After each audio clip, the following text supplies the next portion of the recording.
BAPI 003 जैविक उपज का अर्थव्यवस्था और विपणन। ठीक है, ये आपकी बुक रहेगी। वैसे पहले जो सब्जेक्ट था सर्टिफिकेट में चलता था, बट अब ये बैचलर डिग्री यानी जो BA में बच्चे हैं, जो BEG कोर्स कर रहे हैं, उनके पास ये सब्जेक्ट आ गया है। ठीक है, इस सब्जेक्ट को लेकर के मेरे पास बहुत सारी डिमांड आई थी। वैसे अगर मैं आप सबको बता दूं, ये जो सब्जेक्ट है, ठीक है, ये पहले सर्टिफिकेट में चलता था, लेकिन अब इसको BA में लेकर के आए हैं। इसमें अगर मैं बात करूँ तो इसमें आपको टोटल 6 चैप्टर हैं। ठीक है, और उस 6 के 6 चैप्टर को देखो मैं समझाने की कोशिश करता हूँ। आप सब ने जितनी डिमांड की थी उसी को लेकर बताने की कोशिश करते हैं। थोड़ा आप सब लोग समझने की कोशिश कीजिएगा इसको। ठीक है, कोई दिक्कत वाली बात नहीं है। जो मैं समझाऊंगा उसको अगर आप समझ लेंगे तो पेपर आपका अच्छा चला जाएगा, कोई टेंशन वाली बात नहीं है। ठीक है, टोटल 2 ब्लॉक हैं।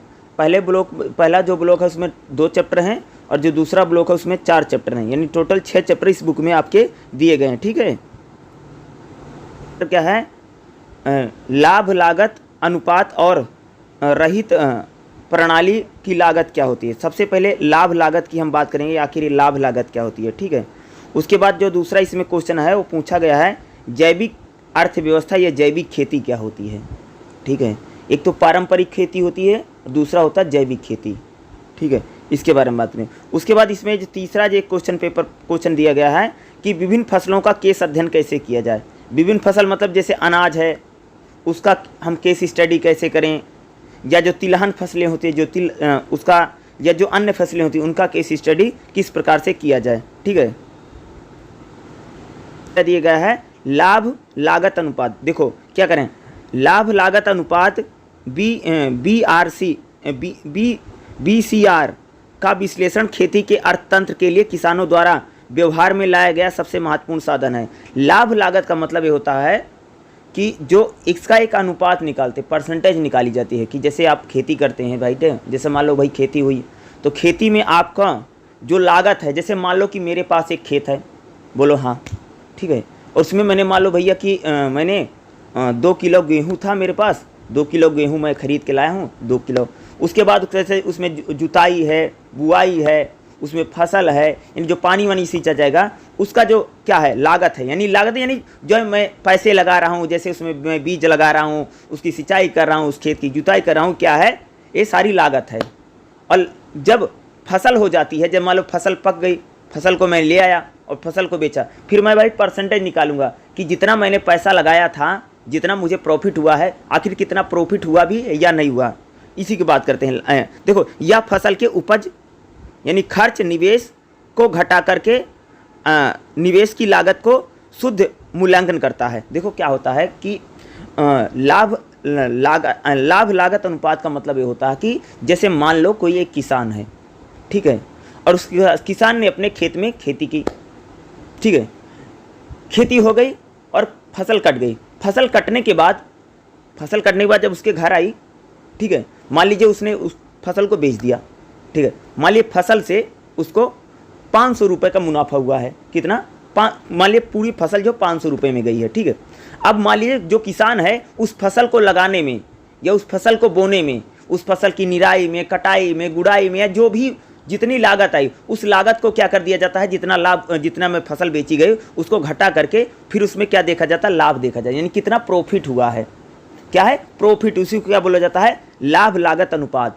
अरे कैसे निकाला जाता है? पहले क्या लिखा जाएगा? लाभ लागत अनुपात बराबर फसल उपज का मूल्य, यानी फसल जो आपने बोई थी उसका उपज का मूल्य क्या था, उसमें खर्च कितना आया था। खर्च में यानी ये प्रकार से कह सकते हैं कि जैसे मान भाई आपने उसमें या कितना आपने पैसा खर्च किया, या उपज का मूल्य कितना है। देखो क्या लिखेंगे, लाभ लागत मूल्य बराबर फसल की उपज का मूल्य, यानी पूरी जो फसल है उसका मूल्य क्या है, यानी जो मूल्य निकला उसका, और खर्च और निवेश उसमें क्या कर देंगे, माइनस कर देंगे। और जब उसको माइनस कर देंगे और जो निकलेगा वो क्या होगा, आपका लाभ होगा, यानी आपको कितना प्रॉफिट हुआ है। यही लाभ लागत मूल्य। ठीक है, हेलो। देखो इसमें क्या कह रहे हैं कि इसमें जैसे जो मूल्य है, जैसे मान लो किसान है, ठीक है, किसान ने क्या किया, फसल का उत्पादन किया, भाई फसल हो गई उसकी, ठीक है, उसकी जो फसल है मान लो 1000 रुपये की फसल है, फसल का मूल्य क्या है, 1000 रुपये है, ठीक है। लेकिन फसल को उगाने में, मान लो उसमें बीज में, ठीक है, जुताई में, ठीक है, दवाई में या हर काम करने में क्या उसको मान लो 700 रुपये लग गए थे, इसमें 700 की लागत है। पूरी फसल कितने की है? 1000 रुपये की है। और 1000 में से क्या करेंगे? 700 को माइनस कर देंगे तो क्या होगा? 300 रुपये क्या है का लाभ होगा, यानी 300 रुपये क्या उसको प्रॉफिट हुआ है, ठीक है। यही इसी को बोलते हैं लागत मूल्य बोला जाता है, ठीक है। यानी आपको क्या लाभ कितना हुआ किसी फसल को, उसमें जो आपको लाभ होता है वही बता रहे हैं, ठीक है। इसी प्रकार से आप क्या कर सकते हैं, इसको निकाल सकते हैं, किसी भी खेत का किसी का भी एग्जाम्पल लेकर के आप निकाल। लागत के घटक क्या होते हैं, यानी लागत जो होती है इसमें क्या क्या घटाते हैं। एक तो स्थिर लागत होती है, जैसे लागत आपकी लागत क्या है, जैसे भूमि का किराया हो सकता है भाई, जैसे आपकी जो भूमि है उसका क्या पता भाई आपका खेत ना हो तो आपने किराए पर भूमि ली हो, भूमि की किराया, तो भूमि की लागत अथवा किराए की लागत क्या है। भू राजस्व तथा खेत के उपकरण क्या है, या हानि तथा स्थिर भूमि, यानी लागत में क्या होती है, जैसे भूमि का किराया हो सकता है। दूसरा क्या है, लागत में प्रत्यक्ष लागत क्या है, जैसे आपके बीज कितने रुपए के थे, या उसको रोपण करने में उसको कितनी सामग्री ली गई थी जो खरीद करके लेकर आए थे, या जैविक सामग्री कितनी लागत थी। यानी लागत इस प्रकार से कहते हैं कि जैसे दूसरी लागत क्या होती है, जैसे कई बार जैसे आपने फसल लेकर के आए हो तो उसके विपणन में, जैसे मान लीजिए उसको मालगाड़ी में लाने में, ले जाने में, परिवहन में, सिंचाई में, बिजली में, भंडारण में, उसको बोरों को भरने में आदि में जो भी लागत आती है इसको भी ऐड किया जाता है। यानी जितनी लागत है पूरी लागत को क्या कर दिया जाता है, जितना फसल का मूल्य है उसमें से माइनस कर दो, और जो उसका जो लाभ होगा, वो जो प्रॉफिट है वो पूरी तरीके से क्या होगा, लाभ हमारा निकल आता है, ठीक है। यानी कह रहे हैं कि जो फसल पूरी है भाई, जो पूरी फसल है उसका जो मूल्य निकला है उसमें से हर एक चीज़ को घटाना है। मान लो कि आपकी खेत नहीं तो आपने ज़मीन प्राइवेट पे लेकर के खेती की है, उसको भी माइनस कर दो।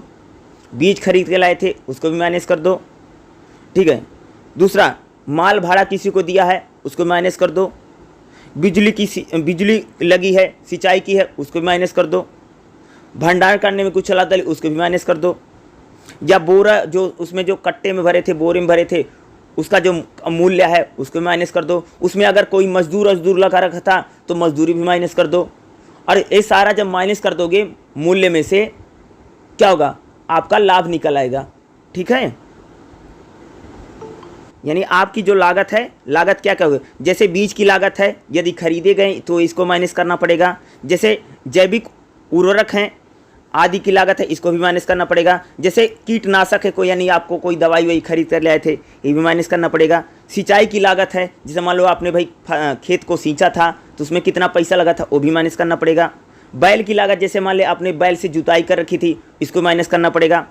ट्रैक्टर की कितनी लागत आई थी, ट्रैक्टर से जुताई उताई करेगी, ट्रैक्टर का पैसा जितना है वो भी माइनस करना पड़ेगा। जुताई, खाद डालने में, बुआई करने में, रोपण करने में और खरपतवार निकालने में जितना भी आपका लागत आई, यानी आपने जितने भी पैसे खर्च किए हैं, आपको जो पूरा फसल का मूल्य है उसमें से माइनस कर देंगे तो आपका जो लाभ होगा वो पूरी तरीके से क्या होगा, निकल के आ जाएगा, ठीक है। पर देखिए क्या है, जैविक और पारंपरिक उत्पादन प्रणाली, यानी जैविक उत्पादन प्रणाली क्या होती है और पारंपरिक उत्पादन प्रणाली क्या होती है, इसको देखेंगे। देखो, पारंपरिक खेती का तरीका मुख्य रूप से रसायन आधारित सघन खेती है। जो पारंपरिक खेत करने का तरीका, जब इसे पारंपरिक खेती हम किसको बोलते हैं भैया, जिसमें खूब सारा खाद डाली जाती है, जिसमें खूब सारा यूरिया डाले जाते हैं, उसको क्या बोलते हैं, पारंपरिक खेती, ठीक है। जो रासायनिक उर्वरक और कीटनाशकों के जरिए की जाती है। यानी पारंपरिक खेती क्या है, जिसमें यूरिया है, डाई है, फास्फोरस है, इनका जब खूब सारा यूज किया जाता है। अरे और कौन कौन सी खादें जो यूज की जाती है। उत्पादन प्रणाली का मतलब क्या होता है कि जो पारंपरिक क्या होता है भैया, जिसमें खूब सारा खाद का यूज किया जाए, क्या है, पारंपरिक खेती होती है। यानी जिसमें खूब सारा फसल उत्पादन में जब खूब सारी यूरिया डालें, डाई डालें और खूब सारे कीटनाशक का जब प्रयोग करते हैं, ठीक है। रासायनिक सामग्री के उपयोग से अनेक देशों में खाद्य पदार्थों में जल, फाइबर और संदूषक हो गए हैं, जिससे मृदा के साथ पर्यावरण और तथा जल में निम्नीकरण हो गया। कह रहे हैं कि जब हम लोग ना पारंपरिक खेती करते हैं और जब बहुत ज़्यादा भाई यूरिया का, डाई का और बहुत ज़्यादा खाद का प्रयोग करते हैं, जो हमारी मिट्टी होती है, मिट्टी की जो उर्वरक क्षमता है वो तो घट जाती है। दूसरा क्या हो जाता है, जो जल है उसका भी यानी पानी भी खराब, निम्नीकरण हो जाता है। दूसरी तरफ जैविक खेती क्या होती है? दूसरा हम जैविक खेती होती है उर्वरकों का, कृत्रिम कीटनाशकों का नियंत्रण और पशुधन चारे के योग का उपयोग न करके जैविक खेती का कंपोस्ट, फसल चक्रण, फलियों की फसल उगाने, यांत्रिक खेती और पोषक तत्वों से युक्त खनिजों का जब प्रयोग किया जाए। देखो जैविक खेती का मतलब होता है कि जैविक खेती के जब आप बहुत ज़्यादा यूरिया और डाई या खादों का प्रयोग नहीं करते हैं उसको जैविक खेती बोला जाता है। और जैविक खेती में कह सकते हैं कि इसमें अगर आप देखेंगे ना तो जो कीटनाशक हैं और जो खाद है इसका प्रयोग तो कम किया जाता है। दूसरा इसमें क्या होता है, जो फलियों के फल उगने, यांत्रिक खेती, पोषक तत्व युक्त, यानी इसमें पोषक तत्व युक्त खनिजों का यूज किया जाता है। यानी जैसे इसमें गोबर ओबर की खाद है या जो नॉर्मल खाद होती है उसका यूज किया जाता है। यानी बहुत ज़्यादा इसमें जो रासायनिक खादें हैं, रासायनिक खादों का प्रयोग नहीं किया जाता। इसको हम क्या बोलते हैं? जैविक उत्पादन प्रणाली है। कैसी उत्पादन प्रणाली? ये तो पारंपरिक में तो खूब खाद यूज होती है। दूसरा जो जैविक उत्पादन प्रणाली है उसमें क्या होता है कि उसमें खाद का जो प्रयोग है, जो रासायनिक खादें होती हैं या जो खतरनाक खादें हैं उनका उत्पादन यानी उनका छिड़काव या उनका प्रयोग नहीं करते हैं। यानी जैविक तरीके से जब फसल का उत्पादन किया जाता है, यानी जैसे पशु के चारे हैं उसका चारे से जो उसका जो वेस्ट है, जो खाद बनती है या गोबर की खाद है, इन सब का जब हम प्रयोग करते हैं, जो कंपोस्ट है उसका जब हम यूज करते हैं, और फसल चक्रण, फलियों के फल उगने, यांत्रिक खेती जब इसका यूज करते हैं तो उसको क्या बोला जाता है? जैविक खेती। यानी जैविक खेती कह सकते हैं जिसमें केमिकल का, खाद का, इन सब का प्रयोग नहीं किया जाता है, ना के बराबर किया जाता, वो जैविक खेती है। और पारंपरिक खेती कौन है? जिसमें खूब सारा खाद वाद खूब सारी यूज होता है। ठीक है, बना करके बता रखा है भाई। कह रहे हैं अगर हम जैविक खेती करेंगे तो क्या होगा? पारिस्थितिक अभिन्यास होगा और अच्छी अर्थव्यवस्था बनी रहेगी। कह रहे हैं कि अगर हम लोग जैविक खेती करते हैं तो हमारी जो अर्थव्यवस्था है, यानी कह सकते हैं जो इकोसिस्टम है, जो पारिस्थितिक तंत्र है वो ठीक ठाक बना रहेगा और हमारी अर्थव्यवस्था सही रहेगी। लेकिन अगर हम रासायनिक खेती करेंगे या पारंपरिक खेती करेंगे क्या होगा? जो जीवाश्म हैं उनका एक प्रकार से मर जाएंगे। दूसरा कह सकते हैं जो हमारी फसल का उत्पादन है वो तो बढ़ जाएगा, लेकिन धीरे धीरे कह सकते हैं जो मिट्टी की उर्वरक क्षमता है धीरे धीरे क्या हो जाएगी? खत्म हो जाती है। जैविक खेती करने से कह रहे हैं कि ग्रीन हाउस प्रभाव खूब होगा। नहीं कह रहे हैं कि जब हम लोग ना जैविक खेती करेंगे तो क्या होगा? जो ग्रीन हाउस प्रभाव ना वो कम होगा, ग्रीन हाउस प्रभाव नहीं होगा, घट जाएगा। यानी पर्यावरण के लिए बहुत अच्छी है जैविक खेती। कह सकते हैं कि इन्वायरमेंट के लिए और आदमी के लिए क्या बहुत अच्छी है। ठीक है। दूसरा करें कि अगर हम लोग पारंपरिक खेती करेंगे और खूब सारा खाद वाद यूज करेंगे तो क्या होगा? नाइट्रोजन बढ़ जाएगी, ग्रीन हाउस प्रभाव होगा, CO2 बढ़ जाएगी, और क्या होगा? जो इन्वायरमेंट है उसको बहुत ज़्यादा हानि पहुंचती है। भाई जब खेतों में बहुत ज़्यादा खाद और केमिकल का यूज़ किया जाता है और जो रसायन का यूज किया जाता है तो क्या होता है भाई? अच्छा नहीं होता माना जाता है पर्यावरण के लिए। दूसरा क्या? उत्पादन में जब हम जैविक खेती करें क्या होगा? पोषक तत्व रहेंगे खेत में और फर्म का निर्माण होगा। लेकिन जब हम लोग जैविक खेती करें खेत के बाहर क्या होगा? खादें होंगी। दूसरा फसल चक्रीय तथा संवर्धी व्यवहार का खतपा करें कि अगर हम लोग जैविक खेती करें तो हमारे खेत में जो खरपतवार है, जो जब कोई फसल का उत्पादन किया देखते नहीं बहुत सारा खरपतवार उगाता है, वो सारे खरपतवार नहीं होंगे। और करें उसमें जो अगर खरपतवार आ जाते हैं तो रासायनिक खेती में क्या होता है? पारंपरिक खेती में उसमें बहुत ज़्यादा कीटनाशक छोड़े जाते हैं, ऊपर से दवाई नहीं देखा? बहुत सारे लोग खेतों में देखा दवाई छिड़कते हैं। दवाई क्यों छिड़कते हैं? कि जैसे कई बार कोई फसल बोई, जैसे मान लो गेहूं लगा है तो गेहूं में अगर कोई खरपतवार आ जाता है तो लोग जाकर के उस पर दवाई छिड़क देते हैं। तो ऐसा नहीं करना चाहिए। कह रहे हैं कि इससे क्या होता है कि जो फसल होती फसल को नुकसान पहुँचता, खरपतवार तो खत्म हो जाते हैं लेकिन जो फसल है उसको नुकसान होता है। ठीक है।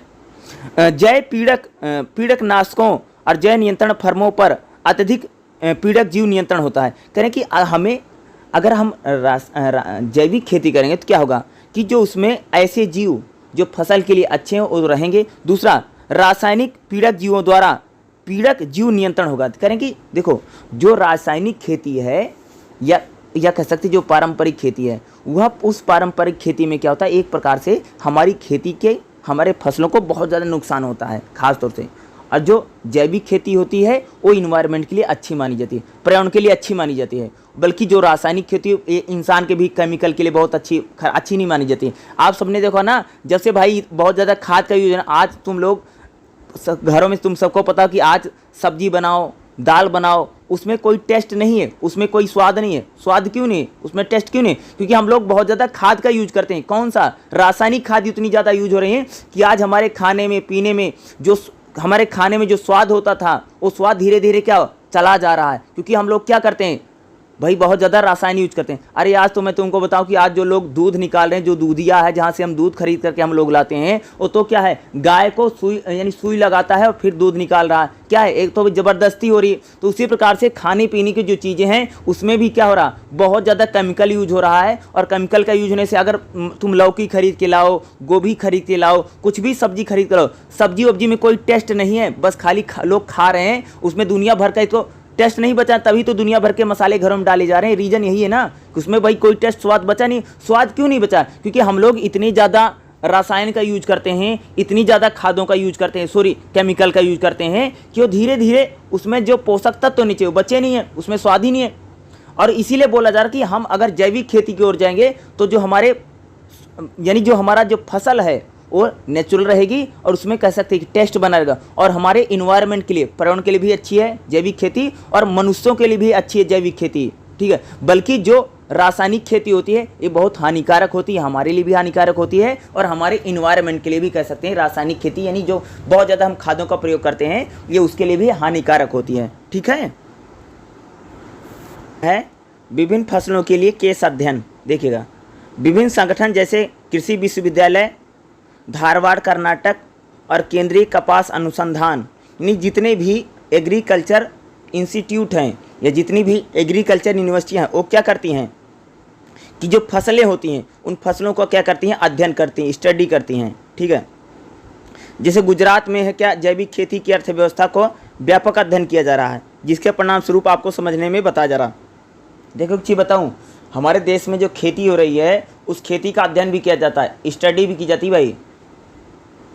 सबसे पहले हमें कहते हैं अनाजों का केस अध्ययन कैसे किया जा रहा है। देखिएगा, नौदन्य के उत्तरांचल में जैविक खेती के प्रति एकड़ के तहत उगाए गए चावलों में 840 रुपये का शुद्ध लाभ रिपोर्ट किया गया है, जबकि रासायनिक खेती के तहत यही लाभ 6300 रुपये था। कह रहे हैं कि अगर हम लोग देखो, अनाज के केस अध्ययन क्या बताता है कि अगर हम लोग क्या करेंगे, जैविक खेती करेंगे, तो जैविक खेती करने से करें कि प्रति एकड़ में, यानी 1 एकड़ खेत में अगर जैविक खेती की जाती है तो जो चावल का लाभ होता है कितना हो रहा है, 8140 रुपये हुआ है।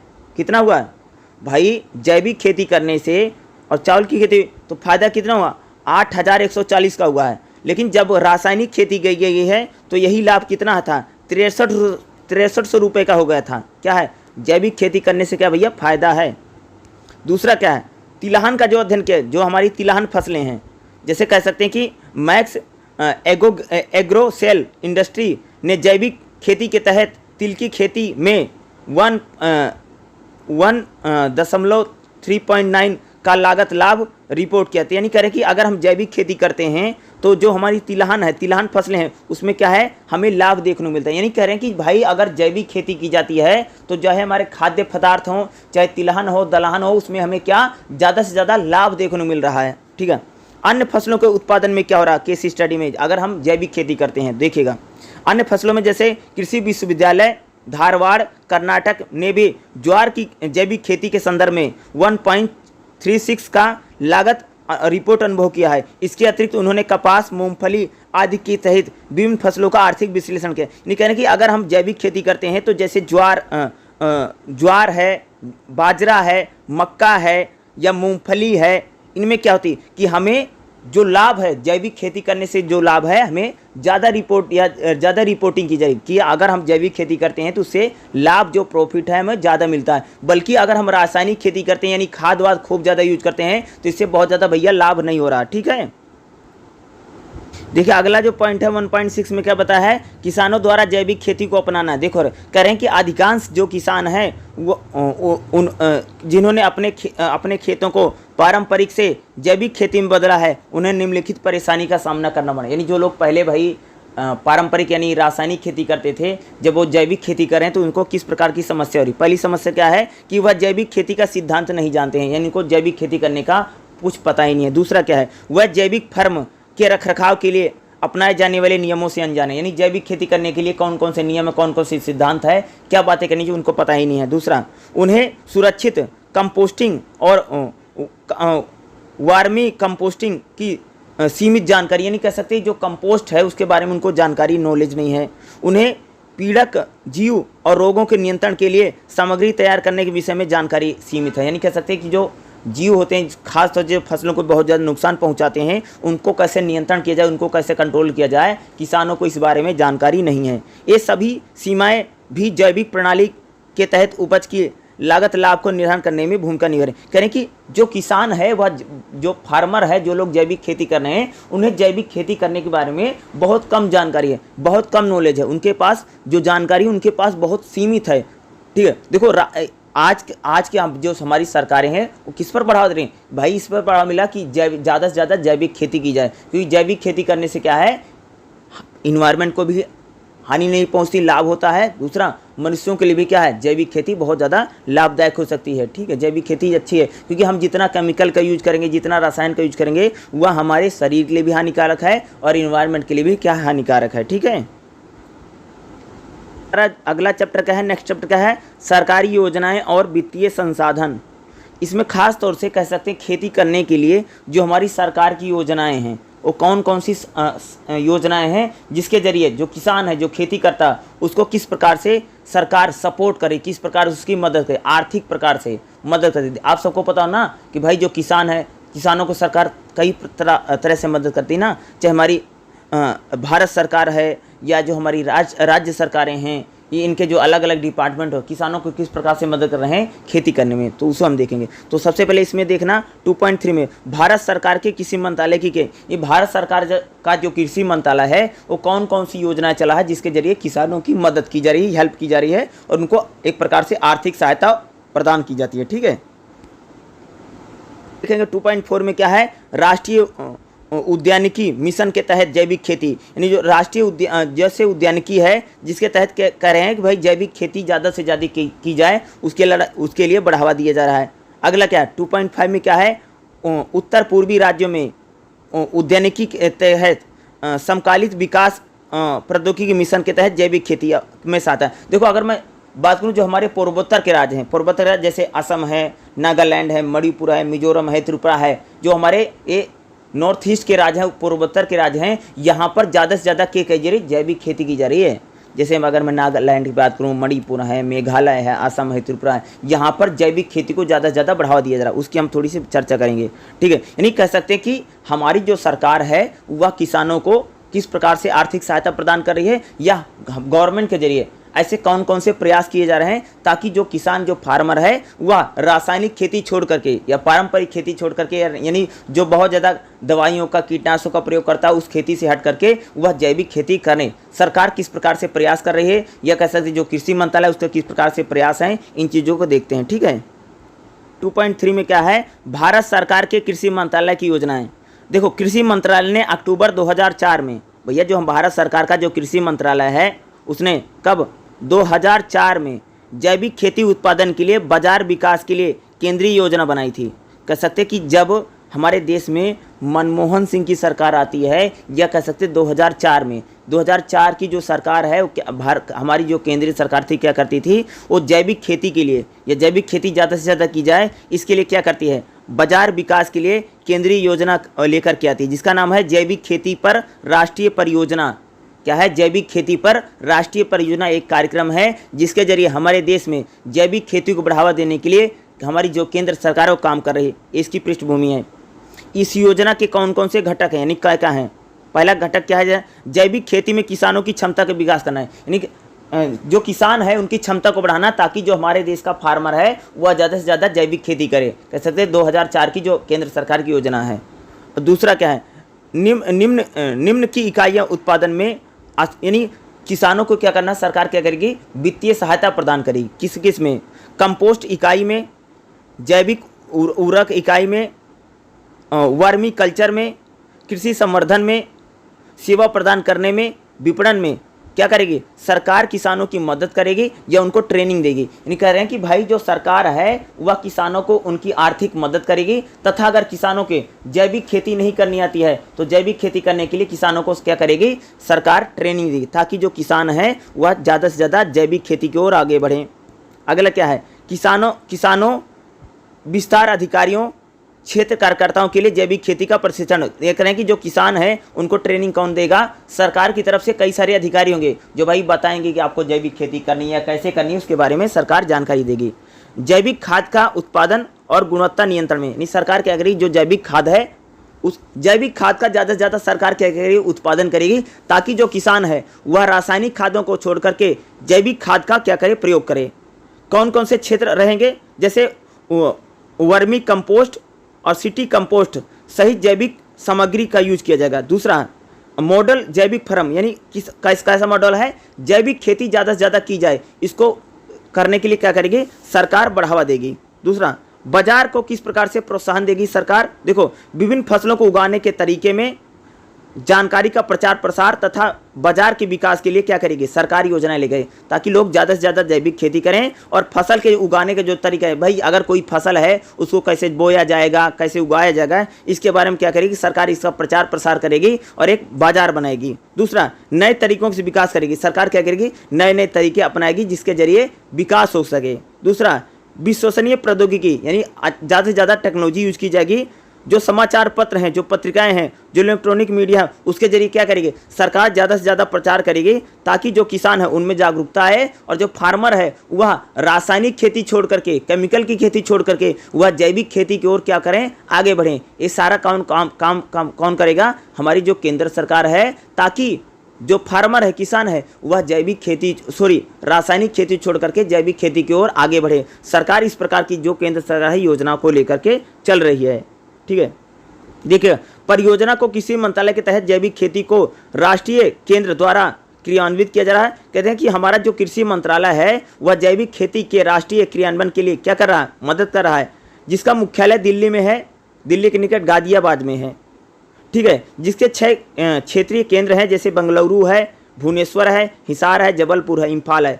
यानी जो भारत सरकार का जो कृषि मंत्रालय है उसके 6 केंद्र हैं जो जैविक खेती को बढ़ावा देने के लिए काम कर रहे हैं। इस योजना की विशेषता सेवा प्रदाता की क्षमता का विकास करना है, यानी ये जो योजना है किसान ज़्यादा से ज़्यादा खेती करे या जैविक खेती करे, इसके लिए इसको बढ़ावा देना है। सेवा प्रदाता जैविक किसानों का रिकॉर्ड रखने के लिए काम करते हैं और आंतरिक नियंत्रण प्रणाली के तहत देखकर कह सकते हैं सरकार जो है वह ज़्यादा से ज़्यादा लोग जैविक खेती को और आगे बढ़ें या जैविक खेती अपनाई जाए, इसके लिए सरकार क्या करेगी, तमाम तरह के प्रयास कर रही है। ठीक है, क्या कौन कर रही है, भारत सरकार। देखो राष्ट्रीय सेवा प्रदाता के तहत कह सकते हैं कि प्रति इकाई किसानों को वित्तीय सहायता देगी। सरकार क्या करेगी, कह सकते भाई जैविक खेती के इसके लिए किसानों को 1500 रुपये, किसानों को सेवा प्रदान करने वाले प्रति सेवा प्रदाता को 3 लाख रुपए या 200 रुपये किसान मिलेंगे। क्या मिलेंगे, किसानों को क्या करेगी, आर्थिक मदद देगी। और वित्तीय व्यय में क्या होगा, इनको 900 रुपये मिलेंगे। यानी किसानों को क्या करेगी सरकार, किसान ज़्यादा से ज़्यादा क्या करें, जैविक खेती करें, इसलिए सरकार कहेगी उनको आर्थिक मदद देगी किसानों को। ठीक है, अगला उत्पादन इकाई स्थापित करेगी सरकार, जैसे फल है, सब्जी है, अपशिष्ट कंपोस्ट इकाई है, इसके लिए 40 लाख रुपए सरकार व्यय करेगी, 1400 रुपये प्रति किसान। जैविक इकाई के रूप में सरकार जो होगी 20 लाख रुपए लगाएगी, 600 रुपये प्रति किसान। कृषि को बढ़ाने के लिए सरकार जो है 1.5 लाख रुपए लगाएगी, जिसके तहत 300 रुपये प्रति किसान हो सकता है। किसानों को प्रशिक्षण देने के सरकार अपना पैसा लगाएगी, जैसे सेवा प्रदान करने के लिए 0.51 लाख रुपए। जैविक खाद के लिए जो सरकार है, गुणवत्ता बढ़ाने के लिए सरकार जो होगी वह 0.51 लाख रुपए। खेती के विस्तार के लिए अधिकारियों के नियुक्त करेगी, इसके लिए 0.39 लाख रुपए। जैविक खेती को जो किसान प्रशिक्षण लेंगे उनके किसानों के लिए जो सरकार होगी कह सकते हैं कि वह 0.13 लाख रुपए क्या करेगी, खर्च करेगी। यानी जो सरकार है ज़्यादा से ज़्यादा लोग जैविक खेती करें, क्या करेगी, किसानों की आर्थिक मदद भी करेगी, साथ साथ किसानों को ट्रेनिंग देगी, प्रशिक्षण देगी, ताकि जो फार्मर है, जो किसान है, वह ज़्यादा से ज़्यादा जैविक खेती की ओर जाए। यानी सरकार क्या करेगी, उनको आर्थिक मदद भी करेगी और साथ साथ आर्थिक के साथ साथ उनको कह सकते हैं कि उनको ट्रेनिंग या प्रशिक्षण भी सरकार क्या करेगी, उनको प्रदान करेगी ताकि हो। इस योजना का क्रियान्वयन के लिए राष्ट्रीय क्षेत्रीय जैविक खेती के केंद्र स्थापित, राज्य सरकारें और राज्य के जो कृषि विश्वविद्यालय हैं, कृषि विज्ञान केंद्र हैं, ये क्या है, क्या करेंगे, सारे संगठन इसमें क्या करेंगे, मदद करेंगे। ठीक है। और में देखेगा क्या है, राष्ट्रीय उद्यानिकी मिशन के तहत जैविक खेती की क्या क्या योजनाएं, यानी जो राष्ट्रीय उद्यानिकी मिशन है वो जैविक खेती को बढ़ावा देने के लिए कई प्रकार की योजना चले, नहीं ये भी एक प्रकार के मिशन है, ताकि जो किसान है वह ज़्यादा से ज़्यादा भाई जैविक खेती की ओर आगे बढ़े। देखो, भारत सरकार विविध प्रकार के कृषि मौसम स्थितियाँ का होना अनेक प्रकार की उद्यानिकी फसलों की खेती संभव है बनाता है। उद्यानिकी फसल विविधता, प्रति इकाई भूमि में लाभ, बेहतर रोजगार के अवसर, निर्यात के बेहतर संभावनाओं को सुगम बनाता है। यानी कह सकते हैं जो राष्ट्रीय उद्यान मिशन है ये क्या करता है कि भारत में भाई ज़्यादा से ज़्यादा फसलों का उत्पादन हो या किसानों को ज़्यादा से ज़्यादा लाभ हो, रोजगार के अवसर बढ़ें, निर्यात बढ़े, जो संभावना वो बेहतर हो, इसके लिए क्या करता है, काम करता है। इन बातों को ध्यान में रखते हुए भारत सरकार ने उद्यानिकी को संपूर्ण विकास के लिए 10वीं पंचवर्षीय योजना के तहत राष्ट्रीय उद्यानिकी मिशन आरंभ किया था। नहीं कह सकती जो सरकार है उसने क्या किया था, भारत सरकार ने जो हमारी 10वीं पंचवर्षीय योजना थी उस 10वीं पंचवर्षीय योजना में क्या किया गया था, राष्ट्रीय उद्यानिकी मिशन के तहत ये एक मिशन बनाया गया था। यह योजना जैविक उत्पादन को फसल उगाने तथा उसके सहायता प्रदान करती थी। यानी कह सकते हैं कि जो राष्ट्रीय उद्यानिकी जो मिशन है वो क्या करेगा, जैविक खेती को बढ़ावा देने के लिए क्या करेगा, काम करेगा। ठीक है। उद्यानिकी जो मिशन है इसका उद्देश्य क्या है, देखो, क्षेत्र आधारित या क्षेत्र के रूप में क्या करेगा, अनुसंधान क्या करेगा, प्रौद्योगिकी का विस्तार करेगा, कटाई का प्रबंधन करेगा, और कह सकते हैं कि जो क्षेत्र हैं यानी खेती को, यानी जैविक खेती को बढ़ावा देने के लिए क्या करेगा, काम करेगा। तुलनात्मक रूप से ये क्या करेगा, कृषि मौसम विशेषज्ञताएं को सम्मिलित करेगा और उद्यानिकी क्षेत्र का सकल वृद्धि करेगा। यानी कह सकते हैं कि यह काम क्या होगा कि जो जैविक खेती है उसको बढ़ावा देने के लिए ज़्यादा से ज़्यादा क्षेत्रों की तलाश करेगा कि कहाँ कहाँ पर जैविक खेती की जा सकती है। ठीक है। अगला, उद्यानिकी उत्पादन को बढ़ाएगा। ये जो राष्ट्रीय उद्यानिकी जो मिशन है क्या करेगा, ये उत्पादन को बढ़ावा देना, इसका लक्ष्य क्या भाई, ज़्यादा से ज़्यादा उत्पादन हो, कृषि उत्पादन को बढ़ाया जाए। ठीक है। दूसरा, पोषण को सुरक्षित बेहतर बनाना, यानी जो पोषण है, जो खान पान है भाई, अगर ये बताओ अगर जैविक खेती की जाएगी तो जो हमारी फसलें होंगी क्या होगा, वो बेहतर होंगी, पौष्टिक होंगी। ठीक है। पोषण को बेहतर बनाया जाएगा। किसानों को आय अर्जन में सहायता प्रदान करें। ये कह सकते हैं कि राष्ट्रीय उद्यान जो जैसे राष्ट्रीय वानिकी जो मिशन है क्या करेगा, राष्ट्रीय किसानों की जो आय है, यानी किसान को जो आय होती है, यानी जो उसका जो प्रॉफिट है वह ज़्यादा से ज़्यादा बढ़े और किसान की आमदनी या इनकम ज़्यादा बढ़े। इसके लिए कह सकते हैं कि राष्ट्रीय उद्यानिकी जो मिशन है ये क्या करेगा, काम करेगा। यानी किसानों की जो आय है उसको बढ़ाने के लिए राष्ट्रीय उद्यान जो वानिकी है उनके क्या करेगा, किसानों की मदद करेगा। ठीक है। अगला मिशन क्या, इसका कैसा उद्देश्य क्या है, उद्यानिकी विकास क्या करेगा, अनेक क्या करेगा, कार्यक्रमों के बीच यानी अनेक प्रकार के कार्यक्रम चलाएगा ताकि किसानों में एक प्रकार से सहयोग बने। पारंपरिक बुद्धिमत्ता और आधुनिक वैज्ञानिक जानकारी के बेजोड़ मिश्रण द्वारा प्रौद्योगिकी का प्रसारण, कह सकते हैं कि जो राष्ट्रीय वानिकी जो मिशन है क्या करेगा, किसान जो हैं ज़्यादा से ज़्यादा टेक्नोलॉजी का यूज करें, प्रौद्योगिकी का यूज करें, इसलिए क्या करेगा, काम करेगा। कौशल युक्त और अकौशल व्यक्तियों को विशेष रूप से बेरोजगार युवाओं को रोजगार के अवसर प्रदान करेगा। कह सकते हैं कि जो राष्ट्रीय उद्यानिकी मिशन है भाई, जो अकुशल लोग हैं, जो बेरोजगार युवा हैं, उन अकुशल लोगों को भी रोजगार देने के लिए और जो बेरोजगारों के लिए भी रोजगार के अवसर क्या करेगा, तलाश करने की क्या करेगा, कोशिश करेगा। कौन करेगा, राष्ट्रीय वानिकी मिशन जो है, जिसकी स्थापना किसने की है, भारत सरकार ने, ताकि हमारे देश में जो जैविक खेती है उसको ज़्यादा से ज़्यादा बढ़ावा दिया जा सके। इस योजना के घटक क्या हैं, ये जो योजना बनी है, बहुवर्षीय और बहुवर्षीय फसलों की संगठित पादपों की आदि के लिए जैविक विधियाँ अपनाई जाएगी। करें कि जो फसलें उगाई जाएँ, जो फसलों का उत्पादन हो, उसके लिए कह सकते हैं कि जैविक खेती की जाए, इसके क्या करेगी, बढ़ावा देगी। और किसानों को सहायता प्रदान करेगी। 10,000 रुपये प्रति हेक्टेयर की दर से व्यक्ति को सहायता, यानी कह सकते हैं जो राष्ट्रीय उद्यानिकी जो मिशन है ये 10,000 रुपये प्रति हेक्टेयर के रूप से किसान की क्या गई, मदद करेगी। भाई 10,000 रुपये का आर्थिक मदद दी जाएगी, किसको दी गई, किसानों को।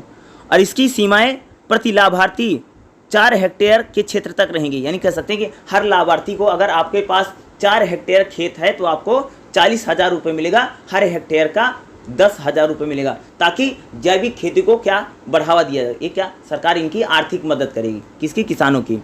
जैविक खेती के लिए अधिकतम सहायता प्रति 10 हेक्टेयर यानी प्रति हेक्टेयर 10,000 रुपये तक सीमित है। कह रहे हैं कि जैविक खेती को बढ़ावा देने के लिए कह सकते हैं कि जो प्रति हेक्टेयर 10,000 रुपये मिलेगा कि तो भाई किसान को कितना पैसे मिलेगा, 10,000 रुपये मिलेगा प्रति हेक्टेयर। जैसे मान लो किसी किसान के पास 1 हेक्टेयर खेत है तो उसको 10,000 रुपये मिलेंगे, ताकि वह जैविक खेती करे। कौन पैसे देगा, सरकार का जो राष्ट्रीय उद्यानिकी जो मिशन है, सरकार इसी का मदद करेगी। ठीक है, राष्ट्रीय उद्यानिकी मिशन जो है जैविक क्रिया उपज जो है प्रमाणन आदि के केस के आधार पर क्या करेगा, राज्य सरकार की संतुष्टि के लिए का 50% होना है और तक के क्षेत्र को फैलने किसानों के लिए अधिकतम 5 लाख रुपए तक वित्तीय सहायता प्रदान कर सकता है। कह रहे हैं कि जो राष्ट्रीय उद्यानिकी जो मिशन है, अगर इसको लगेगा कि किसी किसान की मदद करनी है, ज़्यादा कर सकते हैं, ताकि वह मान लीजिए कि वो ज़्यादा से ज़्यादा आगे चलकर जैविक खेती कर सके, तो राष्ट्रीय उद्यानिकी जो मिशन है या 5 लाख रुपए तक, भैया कितने,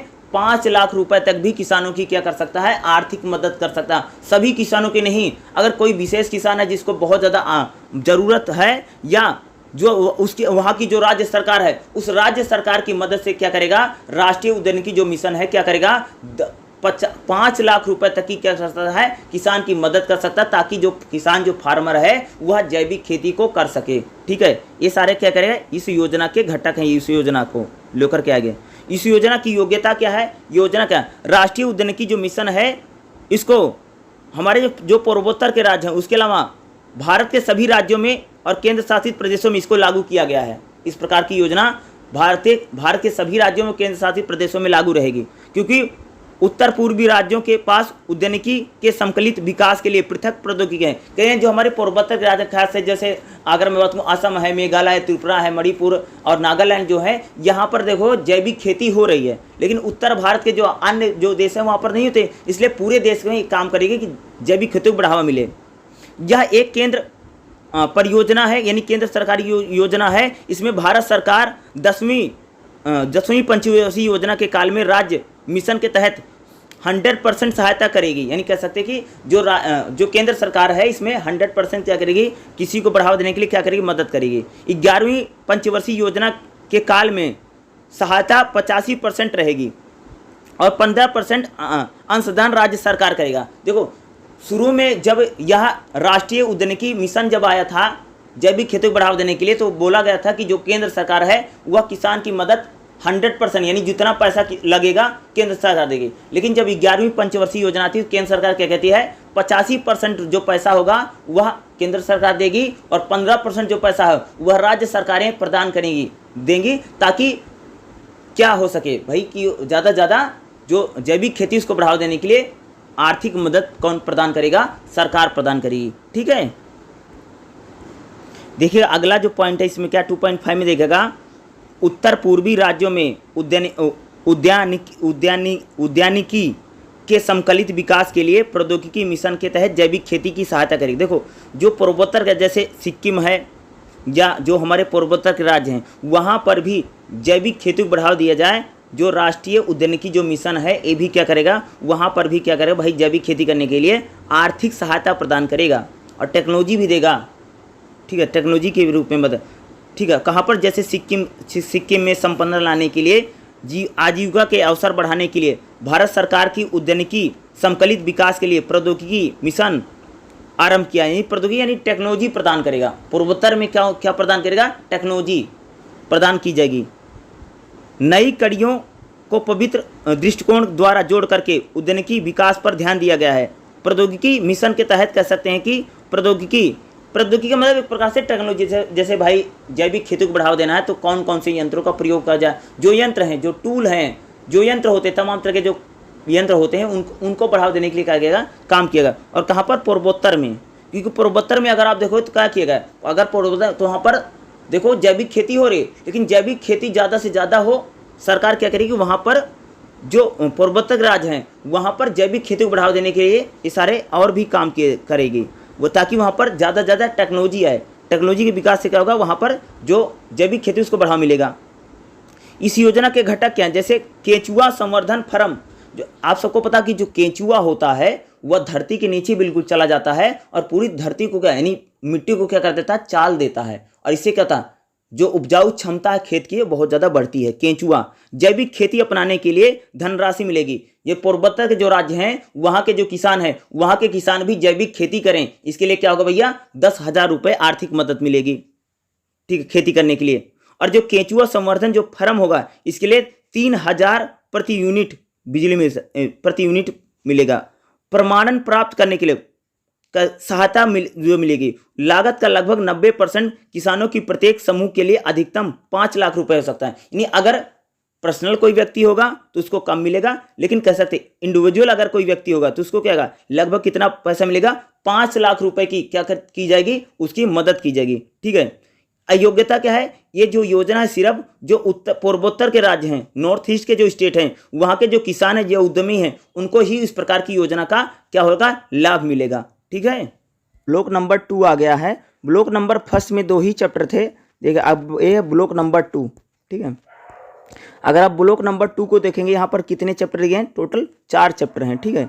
इन्हीं चैप्टर को और देखेंगे जो आपके एग्जाम के लिए इंपॉर्टेंट हो सकता है, ठीक है। जो ब्लॉक 2 रहेगी, ब्लॉक 2 का क्या है, एक चैप्टर नंबर 3 कह लो या ब्लॉक 2 का चैप्टर नंबर 1, ठीक है, कोई चैप्टर क्या है देखिएगा, जैविक उपज के लिए विपणन के मौलिक सिद्धांत।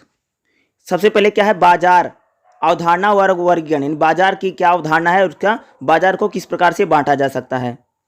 दूसरा जो मोस्ट इंपॉर्टेंट इसमें कह रहा है, जैविक उपज का विपणन दोनों को देखेंगे, ठीक है। देखिए बाजार की अवधारणा और देखो बाजार की परिभाषा क्या है, बाजार मतलब मार्केट। शब्द की उत्पत्ति लैटिन शब्द से हुई है जिसका अर्थ है व्यापार करना। बाजार का मतलब क्या होता है, लैटिन भाषा का शब्द है जिसकी उत्पत्ति है व्यापार करना।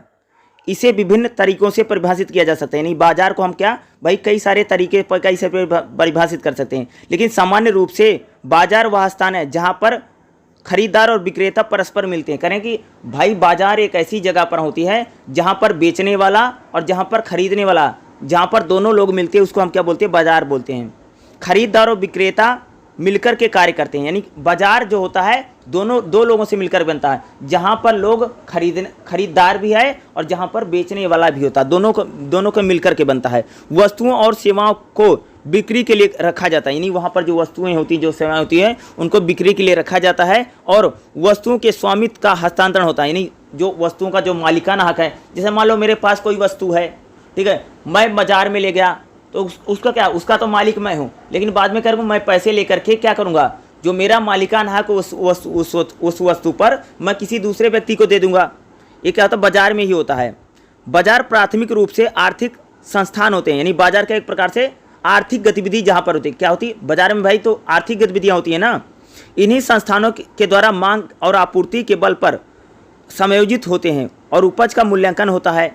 विनिमय की अवधारणा बाजार के अवधारणा बनती है। ये कह सकते हैं कि जो वस्तुओं को खरीदा और बेचा जाता है क्या भाई बाजार में किया जाता है, विपणन जो होता है।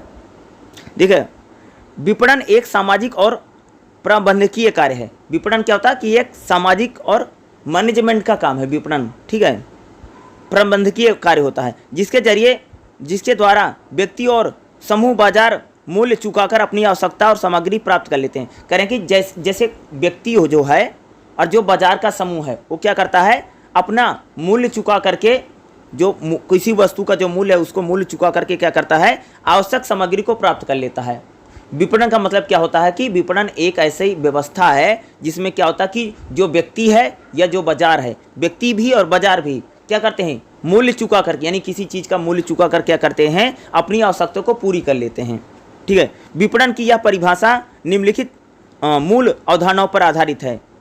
यानी विपणन में क्या होता है, जैसे इच्छाएं होती हैं भाई, जैसे किसी की इच्छा, किसी को कुछ लेना है, जैसे किसी को बाजार में जूते लेने हैं, कपड़े लेने हैं, कुछ भी लेना है कह सकते हो। दूसरा मांगे, भाई मांग होती है, एक तो इच्छा होती है, दूसरा मांग होती है। तीसरा उत्पाद होता है, जैसे वस्तु है या कोई प्रोडक्ट है, उसको मूल्य होता है, भाई हर वस्तु का कोई न कोई मूल्य होता है, या वस्तु की कीमत क्या है, संतुष्टि है, विनिमय है, व्यापार संबंध है, या जो बाजार है ये सभी चीज़ें विपणन में आती हैं। कहते हैं बाजार की जो पूरी गतिविधि है, जैसे कह सकते हैं कि किसी को खरीदने की इच्छा है, किसी को बेचने की इच्छा है, वस्तु है, वस्तु का मूल्य है, वस्तु की कीमत है, व्यापार है, व्यापार संबंध है, ये सारी चीज़ जो चीज़ें होती है इसको क्या बोलते हैं हम लोग? विपणन बोलते हैं। इसको क्या, इसी को क्या बोला जाता है? यानी कह सकते हैं कि जो खरीदा और बेचा जाता है उसकी जो पूरी गतिविधि होती है, उस सभी गतिविधियों को क्या बोलते हैं? विपणन बोला जाता है। ठीक है, विपणन को हम निम्नलिखित तरीके से समझ सकते हैं। विपणन में सबसे पहले क्या होती है?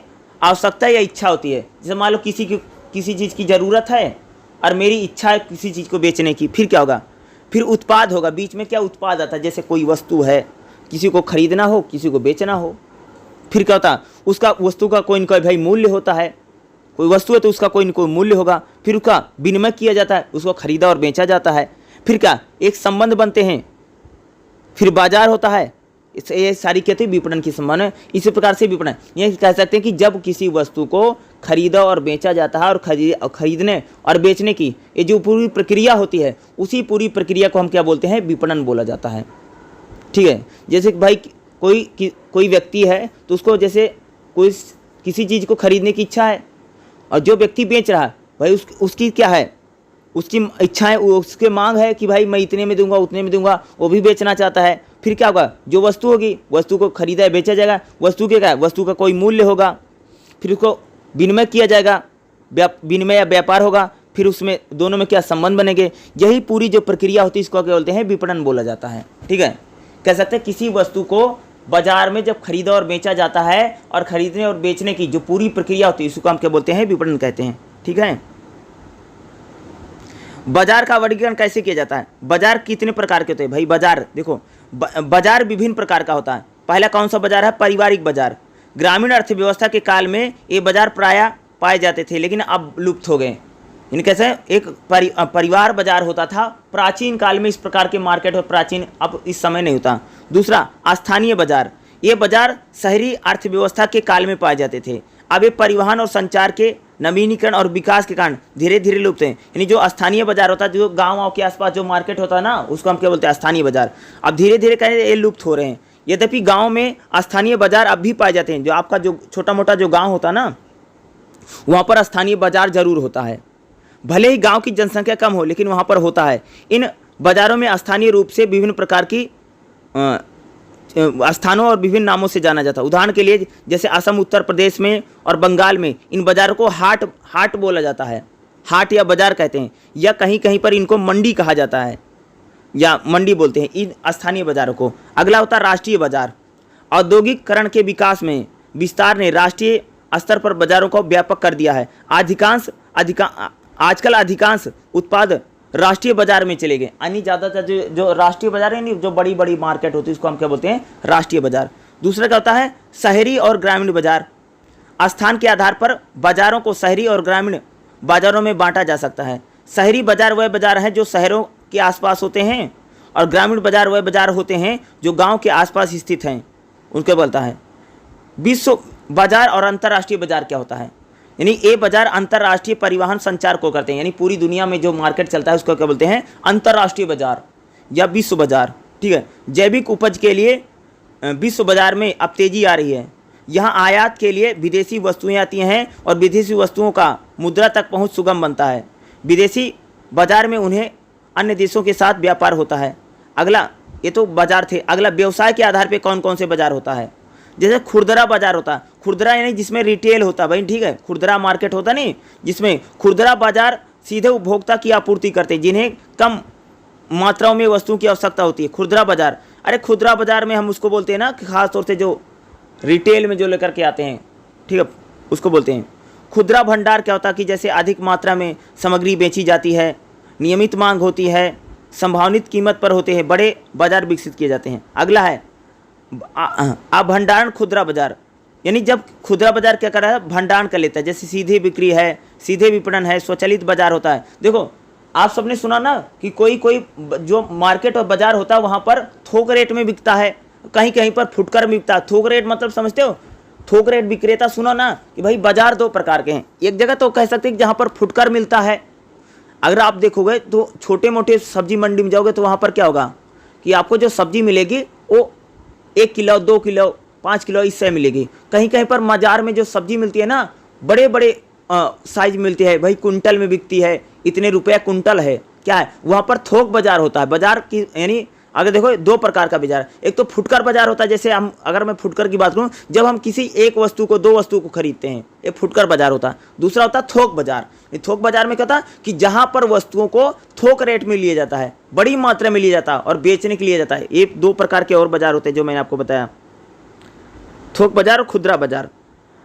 अब बाजार में कह सकते हैं किसकी भूमिका, बाजारों में खास तौर से जो दलाल होते हैं इनकी बड़ी भूमिका होती है। दलाल क्या करते हैं कि वस्तुओं को खरीदने और बिकवाने का क्या करते हैं, काम करते हैं।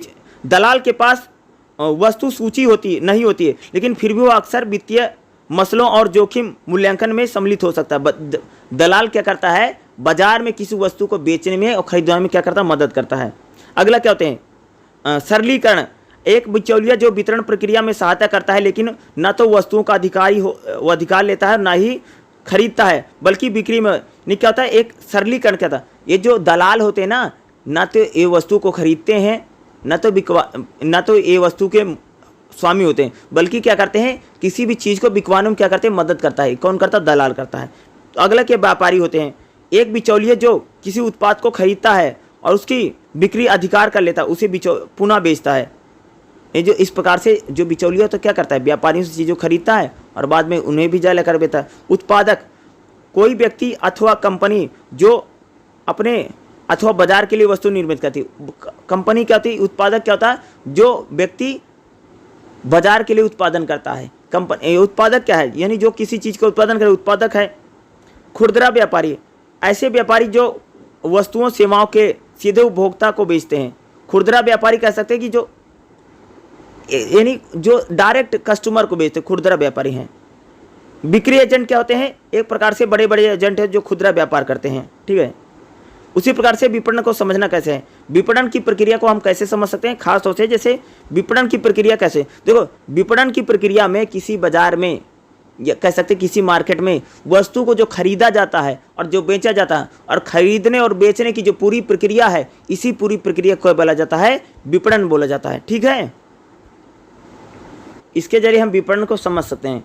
विपणन में क्या उत्पाद होता है, उत्पाद में कह सकते हैं जैसे कोई प्रोडक्ट है, उत्पाद है तो उत्पाद की कीमत है, गुणवत्ता है, रूपरेखा है, उसकी विशेषता है, उसका ब्रांड का नाम होगा, पैकेज में रहेगा।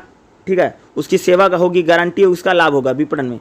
फिर क्या होगा, विपणन में क्या होता है, कीमत होती है, जैसे उसकी मूल्य सूची होगी, छूट होगी, भत्ते होंगे, क्या है। प्रोत्साहन क्या होता है, देखिए बिक्री प्रोत्साहन, विज्ञापन होगा, जैसे किसी वस्तु को बेचने के लिए भाई ऐड निकलती है, या किसी वस्तु पर बिक्री बल लगता है, या जनसंपर्क के जरिए वो चीज़ पहुंच रही है। स्थान कह सकते हैं कि जो बिक्री जो वस्तु है कहाँ से कितनी यानी जैसे चैनल है, क्षेत्रफल है, स्थान है, विषय सूची है, परिवहन। स्थान में कह सकते हैं कि वस्तु को लाने ले जाने में जो खर्च आ रहा है, यानी ये जो सारी गतिविधियाँ होती हैं, ये पूरा विपणन की प्रक्रिया है। किसी वस्तु को खरीदने और बेचने में उत्पादन, कीमत, प्रोत्साहन और स्थान, इन सभी चीज़ों को जो मिला करके जो पूरा प्रोसेस, पूरी प्रक्रिया चलती है, उसे हम बोलते हैं विपणन बोलते हैं। ठीक है, क्या है भाई, यही विपणन है। ठीक है, जैसे इसमें कीमत होती है कि हर एक वस्तु की कीमत होती है ना, जैसे चावल है, गेहूं है, कॉफ़ी है, भाई उसकी कीमत अलग अलग प्रकार से होती है। फिर उसको प्रोत्साहन मिलता है। प्रोत्साहन किस प्रकार से, उसको खरीदने के लिए, बेचने के लिए, जैसे ऐड निकलती है ना, विज्ञापन निकलता है कि फलानी चीज़ बिक रही है, बिक रही है, वो बिक रही है, ऐसे ऐड निकलता है ना। फिर कृषि उत्पाद का विपणन होता है, जो आपका प्रोडक्ट होता है उसको खरीदा और बेचा जाता है। कृषि विपणन में कह सकते हैं कि जैसे जो हमारी खाद्य पदार्थ हैं उनको जब खरीदा और बेचा जाता है, उस जो प्रक्रिया होती है वो कृषि विपणन है। ठीक है, वैधानिक कानून स्थान कह सकते हैं कि जो हमारे देश में क्या है भाई, किसी वस्तु को खरीदने और बेचने के लिए है पूरा कानून बना हुआ है, बाजार समिति जो कानून है, जिसके जरिए क्या होता है कि किसी किसान जो है, जो अन्य लोग हैं, किसी वस्तु को खरीदने और बेचने के लिए अधिकृत होते हैं। और एक प्रकार से जो हमारा पूरा मार्केट चलता है, जिसमें क्या होता है, वस्तु को खरीदा और बेचा जाता है। ठीक है, देखिए अगला क्या है, 1.3 में क्या है, जैविक उपज का विपणन, यानी जो जैविक उपज होती है। हाल के वर्षों में कृषि में स्वास्थ्य और पर्यावरण मुद्दे पर वैश्विक जागरूकता खूब आई। कहें कि आज के समय में कह सकते हैं ना, और जो हमारा कृषि है वो भाई कृषि स्वस्थ हो और पर्यावरण के लिए लाभदायक हो, इसके लिए क्या होता है, इसकी जागरूकता की खूब चर्चा होती है। जैसे यूई है, यूएसए है, जापान है, ये विकसित देश हैं, तेज़ी से फैल रहे हैं। इनके परिणाम स्वरूप कृषि के विकास के फलों का उत्पादन में गुणवत्ता और सबसे प्रमुख है, यानी भाई जो हमारी फसलें हैं उनमें गुणवत्ता होनी बहुत ज़रूरी है। मूल्य के संदर्भ में जैविक खाद के उपयोग की मात्रा काफ़ी है, लेकिन अब इसमें भी अधिकांश विकासशील देशों में कुल खाद की मात्रा में 2% से कम रहे। नहीं कह सकते कि अगर हमें अच्छा खाद्य पदार्थ को उपजाना है तो उसमें जो खाद है जैविक खादों का प्रयोग खूब होना चाहिए। यानी जो रासायनिक खादें हैं, जो यूरिया है, जो डाई है, रासायनिक खादें, इनका खादों का प्रयोग भाई कम हो। और जब रासायनिक खादों का प्रयोग नहीं होगा, जब जैविक खादों का प्रयोग हो तो क्या होगा कि हमारी जो कृषि होगी क्या होगी, स्वस्थ होगी। उसमें जो अनाज होगा, जो उत्पादन होगा, और आदमी अगर खाएगा तो उसको किसी प्रकार की हानि नहीं होगी, साइड इफेक्ट नहीं करेगा या उस बीमार पड़ जाए, ऐसा कुछ नहीं होगा, बल्कि क्या होगा, स्वस्थ व्यक्ति रहेगा, लंबे समय तक जिएगा। ये नहीं अगड़म बगड़म कुछ भी करा, धीरे धीरे क्या हो रहा है को, या उसकी जो उम्र है घट रही है, कि उसको हानिकारक प्रभाव जो पड़ा वो नहीं पड़ेगा। क्योंकि यूरिया डाई खाने से क्या होता है, बहुत तमाम तरह की समस्या थी। आदमी तो, आम इंसानों को तो बीमारी लग ही जाती है, लेकिन जो हमारा इन्वायरमेंट होता है ये भी खराब होता है। ठीक है। वैश्विक जैविक बाजार पर वर्तमान स्तर क्या है, करेंगे आज जो हमारा वैश्विक स्तर है, यानी पूरी दुनिया में अगर आप देखोगे तो जैविक खेती की वकालत की जा रही है। यानी पूरी दुनिया चाहती भैया मेरे कि जैविक खेती की जाए, यानी जो रासायनिक खेती है इस खेती को बंद करने की बात करिए। क्योंकि जो रासायनिक खेती है, जो यूरिया है, जो डाई है, सल्फेट है, जो केमिकल वाली खेती है, ये बहुत हानिकारक है। और आज पूरे विश्व मंच पर, नेशनल लेवल पर, इंटरनेशनल लेवल कह लीजिए, अंतर्राष्ट्रीय व्यवस्थाओं पर भी कह सकते हैं कि जैविक खेती को लेकर के बात हो रही है।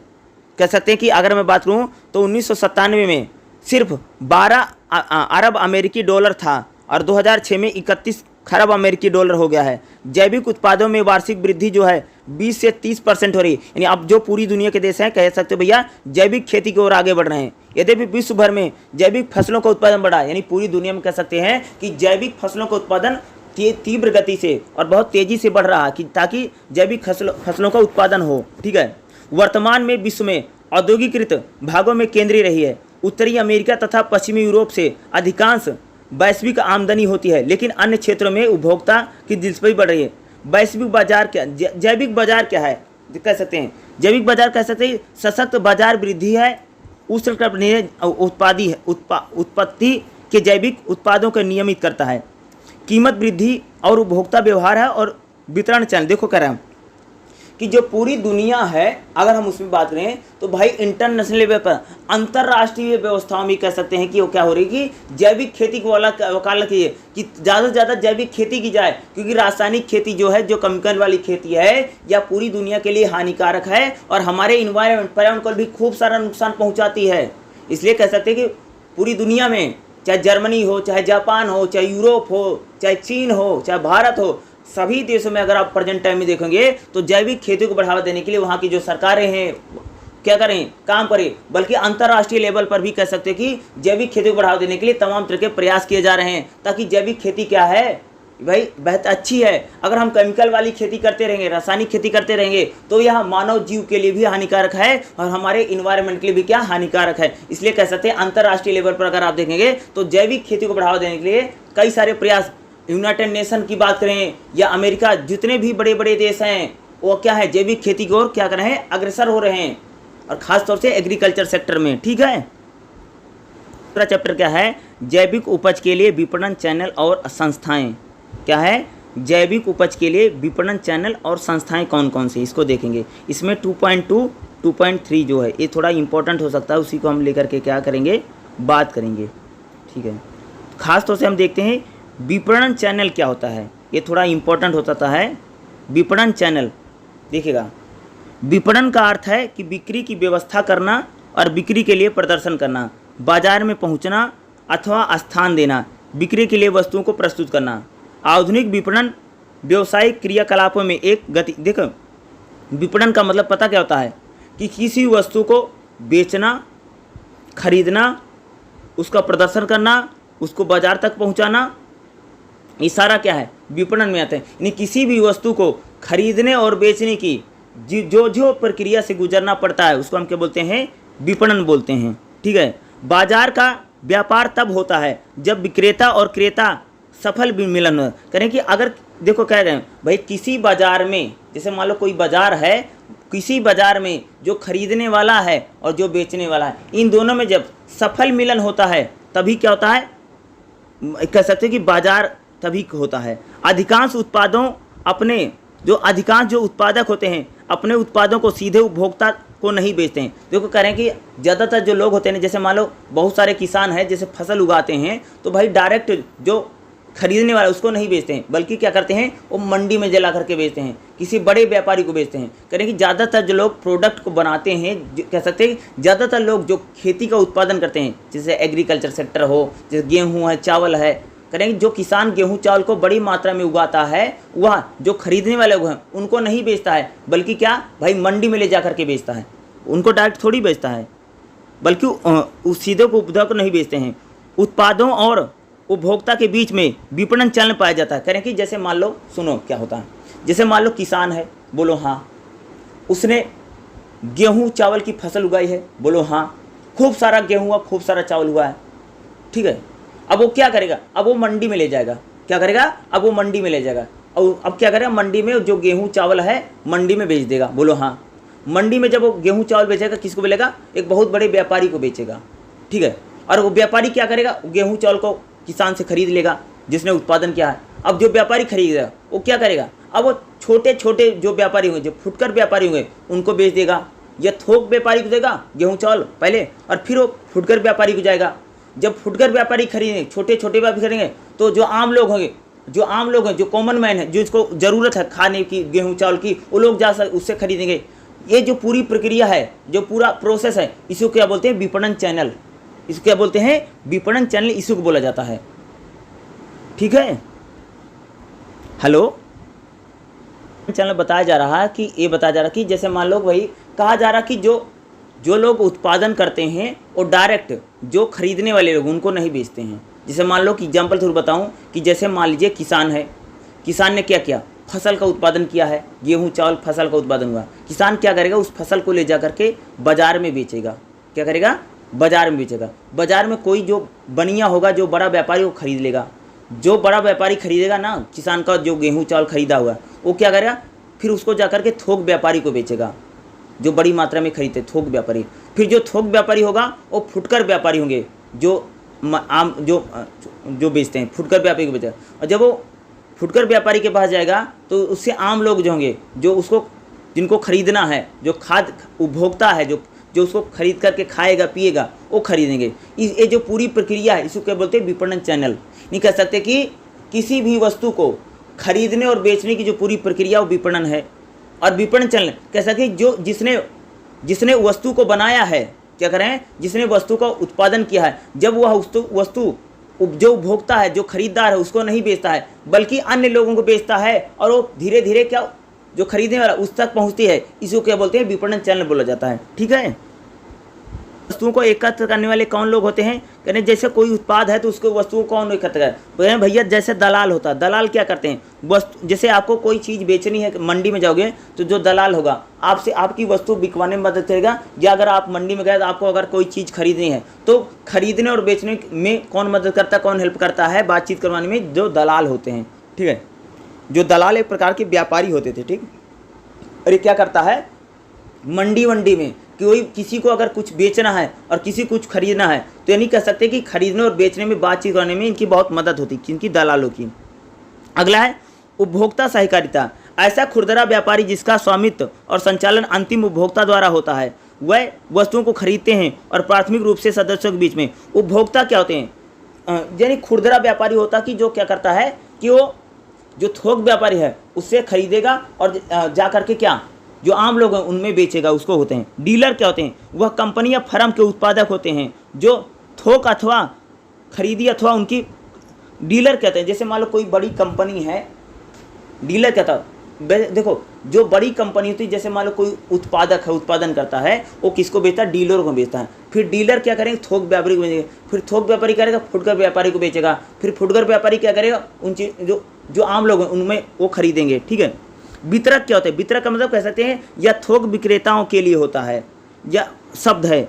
वितरक उत्पादक अपने नाम के तहत सामान्यतः पैक करने वाले या अन्य वितरण, यानी जो लोग पैक करते हैं वो पैक करके बेचते हैं।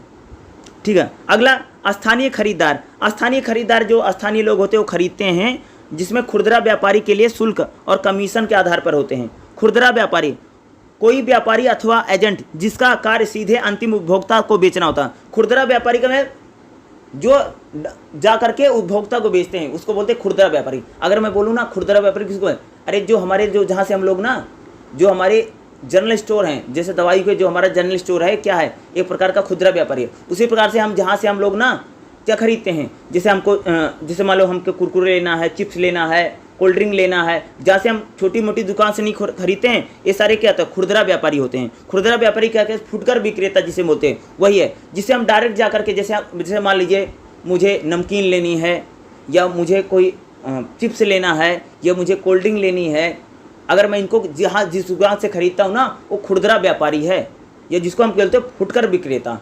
और जो खुदरा व्यापारी होता है ये थोक विक्रेता सामान खरीदता है। तुम लोग देखते नहीं कि बड़ी बड़ी गाड़ियाँ आती है और इसके यहाँ पर जब सामान होता है उनको क्या बोलते हैं, थोक विक्रेता। और खुदरा व्यापारी कौन होते हैं, जो फुटकर विक्रेता, जिससे हम लोग जहाँ जिस दुकान पर जाते खरीदते हैं वो क्या है, खुदरा व्यापारी होता है। ठीक है। थोक विक्रेता जो खुदरा व्यापारी होता है उनसे जो खुदरा व्यापारी किससे खरीदता है, थोक विक्रेता से। थोक विक्रेता कैसे है कि जो किसी भी वस्तु को एक एक नहीं बेचते हैं बल्कि बड़ी मात्रा में बेचते हैं, थोक रेट में बेचते हैं, उसको बोलते हैं थोक विक्रेता। ठीक है। ये सारे क्या होते हैं, विपणन में मध्यस्थ करने वाली की भूमिका है।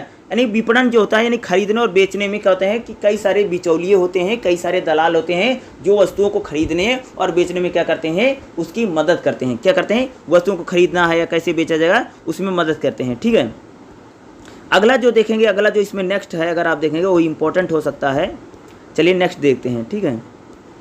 नेक्स्ट जो है इसमें पॉइंट जो आपको दिया गया है, जैविक उपज का विपणन स्तर कैसे होता है। ठीक है। जैसे जैविक उपज का विपणन यानी जो हमारी जैविक उपज होती है इसका विपणन कैसे किया जाए, यानी इसका जो खरीदने और बेचने का जो पूरा प्रोसेस है वो कैसे होता है। देखो जैविक उपज के लिए विपणन के विश्व पर्यादृश्य है, ये कह सकते पूरी दुनिया में अगर देखोगे जो जैविक उपज होती है इनको खरीदने और बेचने का क्या होता है, भाई पूरी दुनिया में प्रोसेस चल रहा है। नहीं देखो आज जो पूरी दुनिया है वह जैविक खेती की और आगे बढ़ रही है। क्या जैविक खेती हो, ठीक है, यानी जो कह सकते हैं जो केमिकल की खेती है, जो कीटनाशक की खेती है वो खेती नहीं करनी चाहती है। इसलिए जो जैविक उपज होती है यानी ऐसे खाद्य पदार्थ जो जिनको जैविक खेती के जरिए उगाया गया है उनको क्या बोलते हैं, जैविक उपज। और जैविक उपज जो होती है इसका विपणन स्तर कह सकते हैं कि कैसे होता है, इसका कैसे होता है कि जैविक उपज का जो विपणन स्तर है विश्व परिदृश्य है। देखो जैविक उपज विश्व बाजार के लिए वर्ष 2010 से 100 अमेरिकी डॉलर में की जाने की उम्मीद है। यानी कह सकते हैं कि जो जैविक उपज होती है इसकी जो बिक्री होगी कितनी होगी, 100 अमेरिकी डॉलर में होगी। ठीक है। वृद्धि का प्रमुख भाग यूरोप में 46 अरब अमेरिकी डॉलर है, यूएसए में 45 अरब अमेरिकी डॉलर है और जापान में 10 अरब अमेरिकी डॉलर है। आने वाले में उम्मीद है कि जैविक उपज के लिए वर्तमान में 2006 में विश्व बाजार में का आकलन 31 अरब अमेरिकी डॉलर। कह रहे हैं कि जो जैविक उपज हो रही है यानी जैविक जो खेती हो रही है उसमें जो उत्पादन रहा, जो जैविक खेती इसमें जो उत्पादन होता है उसकी जो धातु है उसका जो उत्पाद है वो बहुत महंगा धीरे धीरे बिक। पूरी दुनिया में अगर देखोगे तो जैविक खेती खूब हो रही और जो जैविक उपज है उसको खूब भी खरीदा और बेचा जा रहा है जैविक उपज को, क्योंकि अब धीरे धीरे कह सकते हैं पूरी दुनिया में जैविक खेती की ओर बढ़ावा हो रहा है और जो जैविक उपज है उसको खरीदा और बेचा जा रहा है। अरे भाई जब जैविक खेती होगी तो क्या होगी, जो उपज होगी जो पैदावार होगी तो जैविक उपज ही होगी। ठीक है। जैसे खाने पीने की चीज़ जैसे गेहूँ है, चावल है, जौ है, बाजरा है, धान है, तिल है, और जमीन को जैविक खेती के जरिए बोया जाएगा, यही क्या जैविक उपज है और इनको क्या खरीदा और बेचा जाएगा। इसी की बात कर रहे हैं कि इनको ज़्यादा से ज़्यादा खरीदा और बेचा जाए।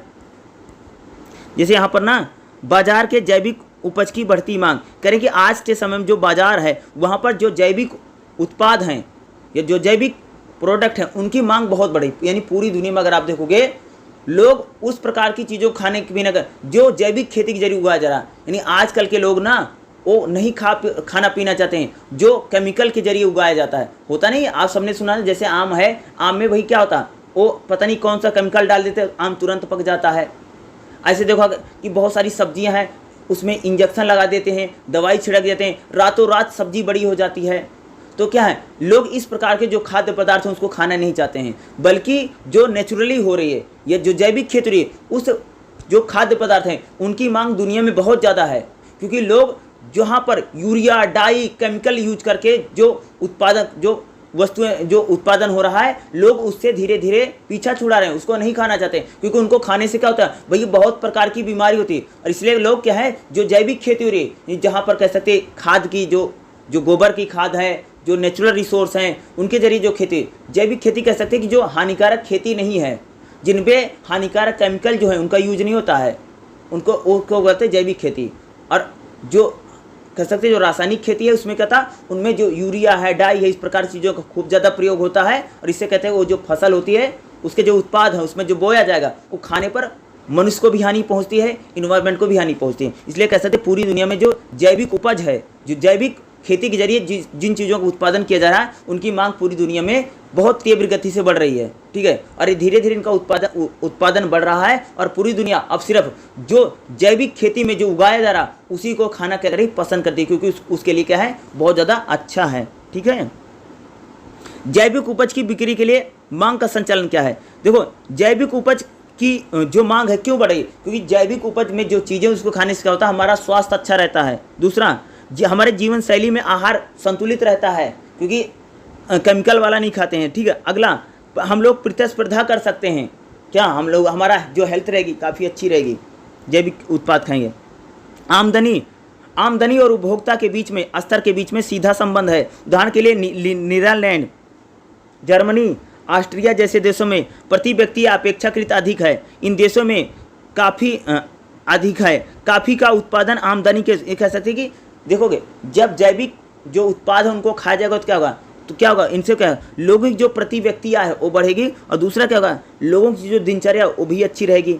भारत में जैविक बाजार क्या है, यानी भारत में देखोगे तो हमारे देश में भी जैविक खेती को लेकर के बहुत ज़्यादा प्रयास किया जाए ताकि हमारे देश में भी जैविक खेती हो। मैंने बताया ना कि हमारे देश में जो पूर्वोत्तर जैसे असम है, मेघालय है, त्रिपुरा है, नागालैंड है, मणिपुर है, इन देशों में, इन राज्यों में राज्यों में भारतीय इन राज्यों में पूर्वोत्तर जो राज्य हैं, यहाँ पर जैविक खेती को बढ़ावा देने के लिए सरकार तमाम तरह के प्रयास कर रही है। क्योंकि जैविक खेती ही क्या है, असली खेती है, यानी कह सकते हैं। क्योंकि आने वाले समय जो केमिकल वाली खेती है, जो रासायनिक खेती है जिसमें यूरिया डाई का प्रयोग होता है, यह हमारे इंसानों के लिए बहुत हानिकारक है और हमारे इन्वायरमेंट के लिए बहुत हानिकारक है। इसलिए अब हमें जैविक खेती करनी चाहिए, ऐसी खेती जो हमारे लिए, जिसमें केमिकल यूज नहीं होता है।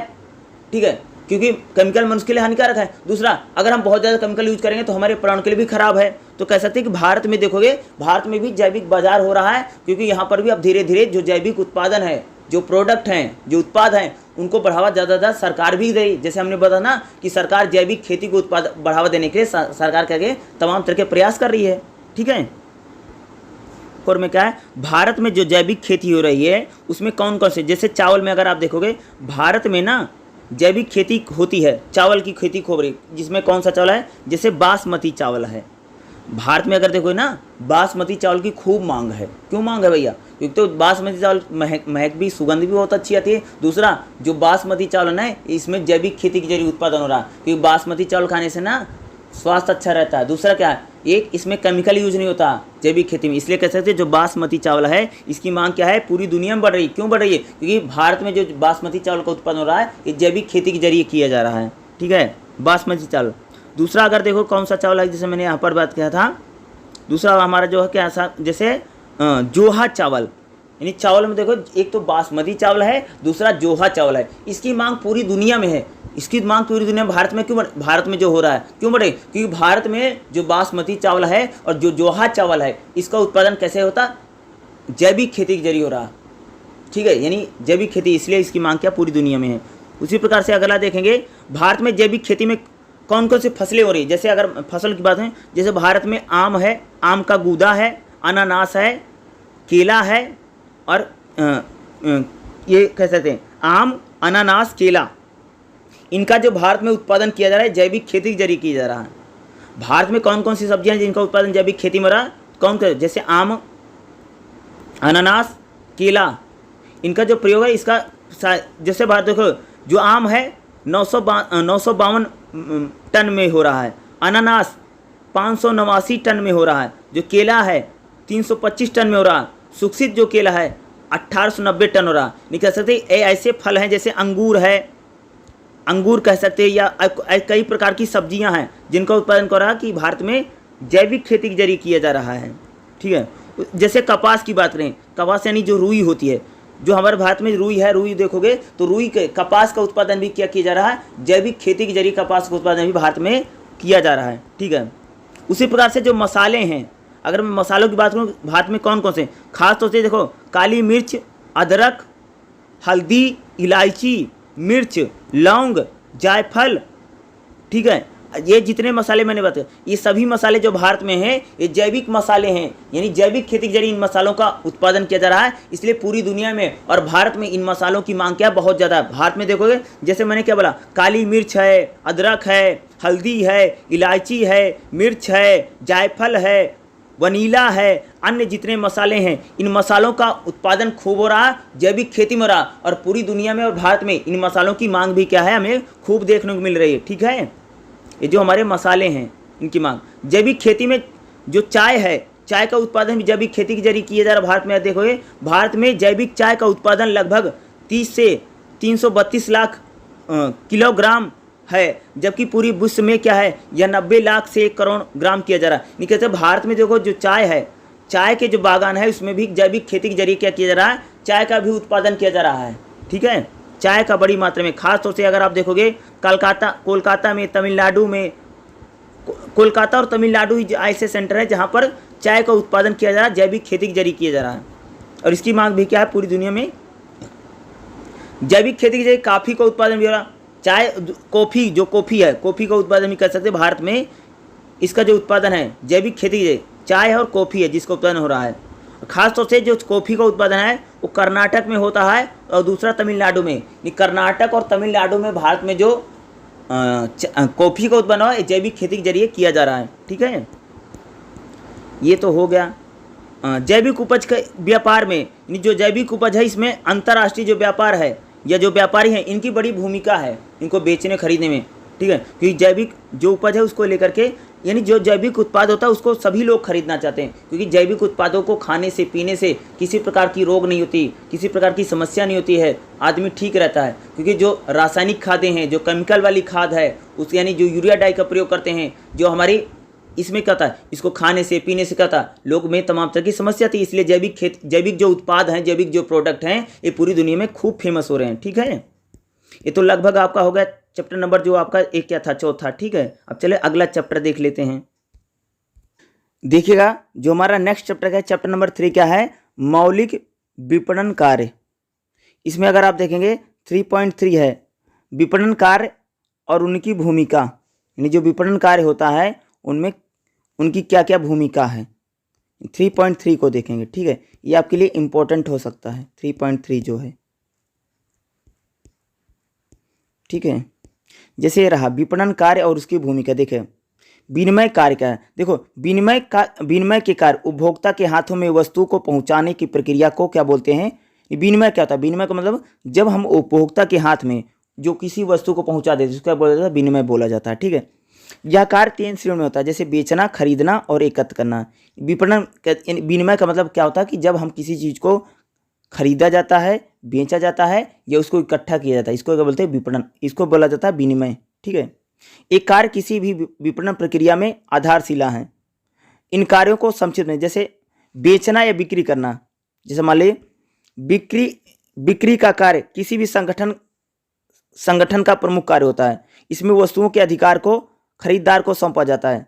बिक्री अत्यधिक, देखो बिक्री करना या बेचना का मतलब, जैसे मान लो कि मेरे पास कोई वस्तु है, मैं उसका मालिक हूँ।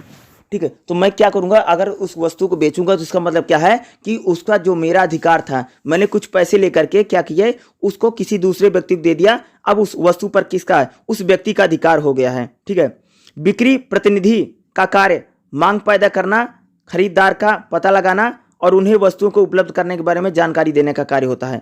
जो बेचने वाला है, जो बिक्री करने वाला है, उसका काम रहता है कि भाई वो वस्तु किसको चाहिए। जैसे मान लो मेरे पास कोई चीज़ है, उसको किसकी ज़रूरत है, उसको उस तक मुझे पहुंचना पड़ेगा ना, तभी तो मैं उस व्यक्ति को बेचूंगा ना।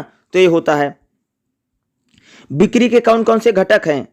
जैसे बिक्री के घटक जैसे उत्पाद की योजना, बिक्री पर अनुदान, मांग की निर्माण करना, बिक्री की शर्तें और उपभोक्ता की सेवा, ये क्या होते हैं? बिक्री के घटक हैं। उत्पादक की योजना कहते हैं, यह उत्पाद के यथार्थ प्रकृति का निर्धारण करते हैं। जैसे इसके लिए जैसे कह सकते हैं कोई वस्तु जैसे भौतिक वस्तु है, जैसे उसका रंग है, रूपरेखा विशेषता है, ये उत्पाद की योजना है। जैसे कोई वस्तु है तो उसका किस प्रकार से रंग है, उसकी रूपरेखा क्या है, या किसी जो प्रोडक्ट है जो बेचा खरीदा जाए उसकी रूपरेखा क्या है, विशेषता क्या है। अब भौतिक कारक होते हैं कि उसका जो मूल्य है भाई कितने रुपए में है, या उसकी गुणवत्ता, यानी कह सकते हैं कि वस्तु का भौतिक कारक मतलब उसका रंग क्या है, रूप क्या है, आकार क्या है, उसकी बात होता है। अब भौतिक यानी उस वस्तु का मूल्य क्या है या उसकी गुणवत्ता क्या है, इसको बोला जाता है। बिक्री पर अनुसंसाधन, इन आवश्यकताओं की आपूर्तिकर्ताओं की क्या होती है कि जो भी चीजें आवश्यकता की एकत्र की गई उनका विश्लेषण किया जाता है। मांग का सृजन करना, यह वह प्रक्रिया जिसके जरिए क्या होता है कि कोई मांग जो है वो परिवर्तित की जाती है। जैसे एकल कला है, गुप्त मांग को प्रभावी ढंग से परिवर्तित करके व्यक्तिगत मांग के रूप में बताया जाता है। मांग का मतलब कैसे है, जैसे मान लो आप कोई चीज को बेचना चाहते हैं तो भैया लोगों को जरूरत पड़ेगी तो मांग ना, ताकि कई बार ये भी होता कि आप ऐसी परिस्थिति बनाए कि लोगों को उस चीज की जरूरत पड़े और आपकी चीज का भाई बिके, यानी मांग हो उसकी ज्यादा से ज्यादा। जिन वस्तु का मांग ही उसी वस्तु का आप बनाओ या सृजन करो। बिक्री की शर्त क्या होती है?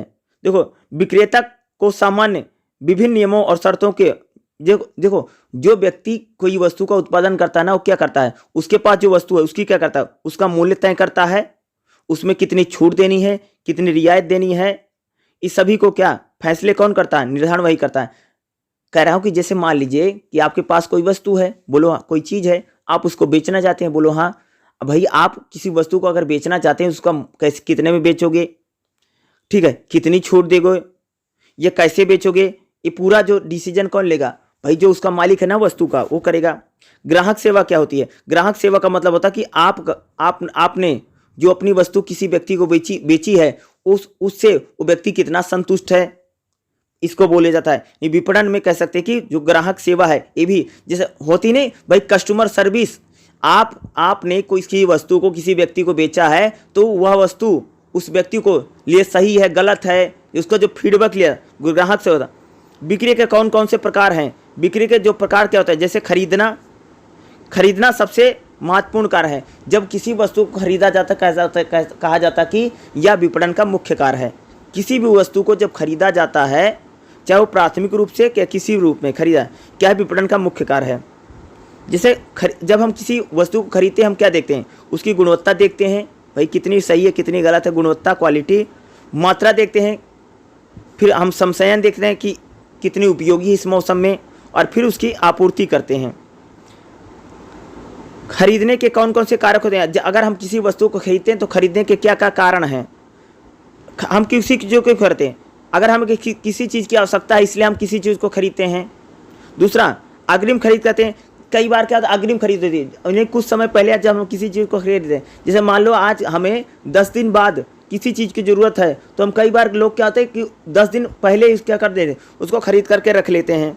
अगला क्या है, हम किसी वस्तु को क्यों खरीदते हैं? हम या तो हम किसी चीज़ का एकत्र करना चाहते हैं, या किसी चीज़ को हम खाना चाहते हैं, या उत्पादन, यानी कहते हैं किसी चीज़ को एकत्र करने के माध्यम से क्या होती है, वस्तुओं को खरीदा जाता है।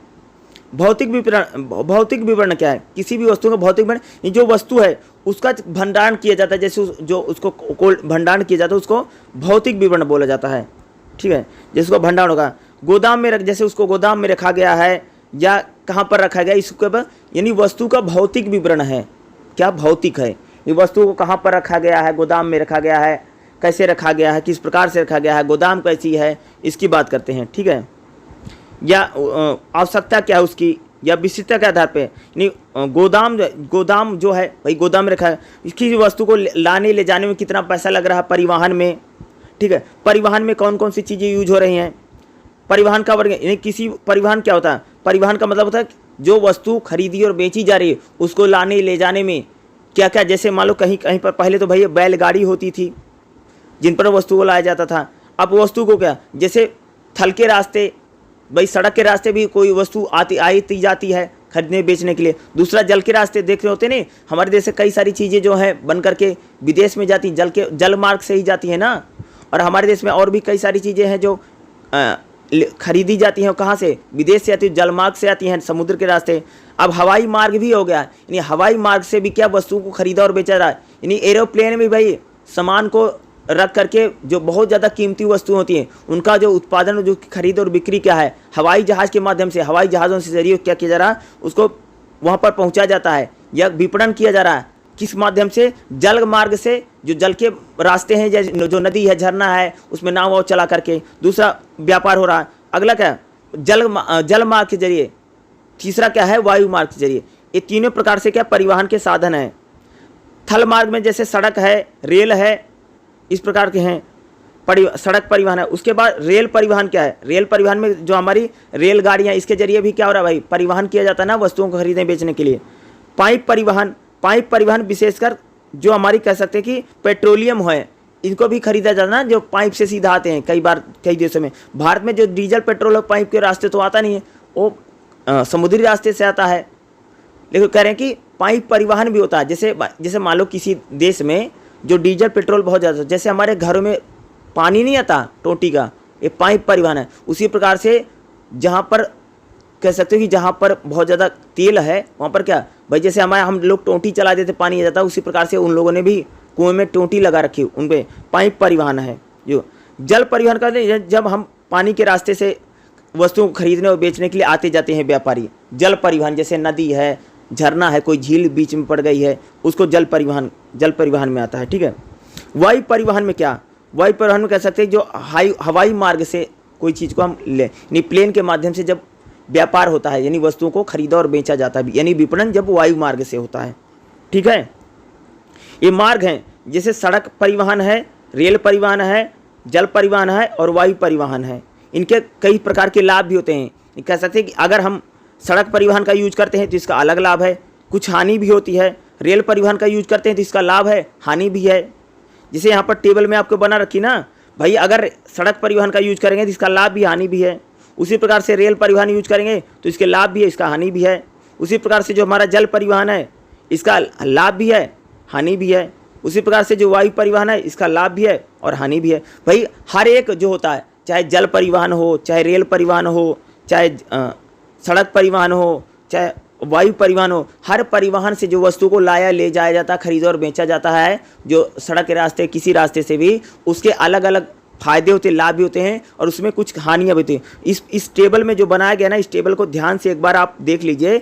इसको अगर आपसे एग्जाम में पूछा जाता हो, इसको लिख कर के आना। ये जो टेबल मैं बता रहा हूँ, इस टेबल को भी आप लोग बना दीजिएगा ताकि समझ में अच्छे से आपको आ जाएगा। ठीक है, जो मैं आपको बातें बता रहा हूँ। सुविधा के लिए कौन कौन से कार्य होते हैं? जैसे क्या होता है, किसी वस्तु का मानकीकरण कर दिया जाता है। सुविधा के लिए यानी मानक सेट कर दिए जाते हैं, ऐसे होगी वैसे होगी। और कई बार सुविधा के लिए क्या करते हैं, वस्तु का हम श्रेणी बना देते हैं कि भाई बता नहीं देते कि ये इतनी चीज़ है, होती नहीं, ये 50 रुपये में बिकेगी, ये 60 रुपये में बिकेगी, ये 70 रुपये में बिकेगा। ये अलग अलग श्रेणी बना देते हैं वस्तुओं की ना, कि कौन सी वस्तु कितने में बिकेगी, अलग अलग इसमें क्या होती है, श्रेणियाँ बना दी जाती हैं, उसके बोलते हैं श्रेणी। हर एक वस्तु को खरीदने बेचने के लिए क्या होता है, उसका वित्तीय प्रबंधन होता है। उसको लाने ले जाने में क्या, जो उसमें जो पैसा लग रहा है उसका भी वित्तीय प्रबंधन किया जाता है। ठीक है। वस्तुओं को कई प्रकार से विपणन में जोखिम भी होता है। जैसे मान लो कि वस्तु है, जैसे भाई बाढ़ आ गई, भूकंप आ गया, चोरी हो गई, युद्ध हो गया, कोई दुर्घटना हो गई, तो इसमें कई प्रकार से विपणन में जोखिम भी उठाना पड़ता है, हानि भी हो जाती है। प्राकृतिक जोखिम कई प्रकार का होता है, जैसे मानव निर्मित जोखिम है, ठीक है, या प्राकृतिक जोखिम है, या जो जोखिम आ जाता है, जोखिम यानी किस प्रकार से हानि होती है। बाजार देखो, जो वस्तु को बेचने में और वस्तु को खरीदने में क्या होता है, बाजार की जानकारी होनी बहुत जरूरी है। जैसे मान लो आपको कोई चीज़ खरीदनी है या बेचनी है, विपणन करना है, तो आपको मार्केट के बारे में पता होनी चाहिए। भाई अगर आप कोई चीज़ खरीदने जा रहे हो तो उस जिस चीज़ को खरीदना चाहते हो उसके बारे में आपको जानकारी होनी चाहिए, पहली बात तो। या जो अन्य चीज़ें हैं, यानी खरीदने और बेचने में आप कोई भी वस्तु विपणन कर रहे हैं, चाहे आप खरीद रहे हो चाहे बेच रहे हो, तो वस्तु के बारे में, हर चीज़ के बारे में आपको पूरी इन्फॉर्मेशन नहीं, तभी आपका विपणन जो होगा अच्छे तरीके से होगा, नहीं तो आपका क्या होगा, नहीं हो पाएगा। ठीक है। इस चैप्टर में यही इंपॉर्टेंट था जो मैं आपको बता रहा था। ठीक है। चलिए अब नेक्स्ट चैप्टर में आपको बता देता हूँ, उसमें हम देख लेते हैं। ठीक है। क्या चैप्टर नंबर 4 क्या है? विपणन में सूचना प्रौद्योगिकी, देखो विपणन का मतलब क्या होता है, मैंने कई बार बताया है कि भैया अगर जब किसी वस्तु को खरीदा और बेचा जाता है और खरीदने और बेचने की जो पूरी प्रक्रिया होती है उसको हम क्या बोलते हैं, विपणन बोलते हैं। अब करें कि जो किसी वस्तु को खरीदा और बेचा जाता है उसमें सूचना और प्रौद्योगिकी का क्या प्रयोग है। आप सबको तो पता होगा ना, आज के समय में जो वस्तु को खरीदा जा रहा बेचा जा रहा उसमें तो सारी टेक्नोलॉजी है। आज के समय में कह सकते हैं भाई जो अमेजोन है, फ्लिपकार्ट है, इसके जरिए क्या हो रहा, हर एक वस्तु को खरीदा जा रहा ना, बेचा रहा ना, यही तो सूचना प्रौद्योगिकी है। ये आईटीसी का जो प्रयोग हो रहा है, इंटरनेट और टेक्नोलॉजी का कह सकते हो कि हर एक वस्तु को खरीदने में, बेचने में, लाने में, ले जाने में, इंफॉर्मेशन का जो पूरा प्रयोग हो रहा उसी को बोलते हैं सूचना प्रौद्योगिकी, आईटीसी।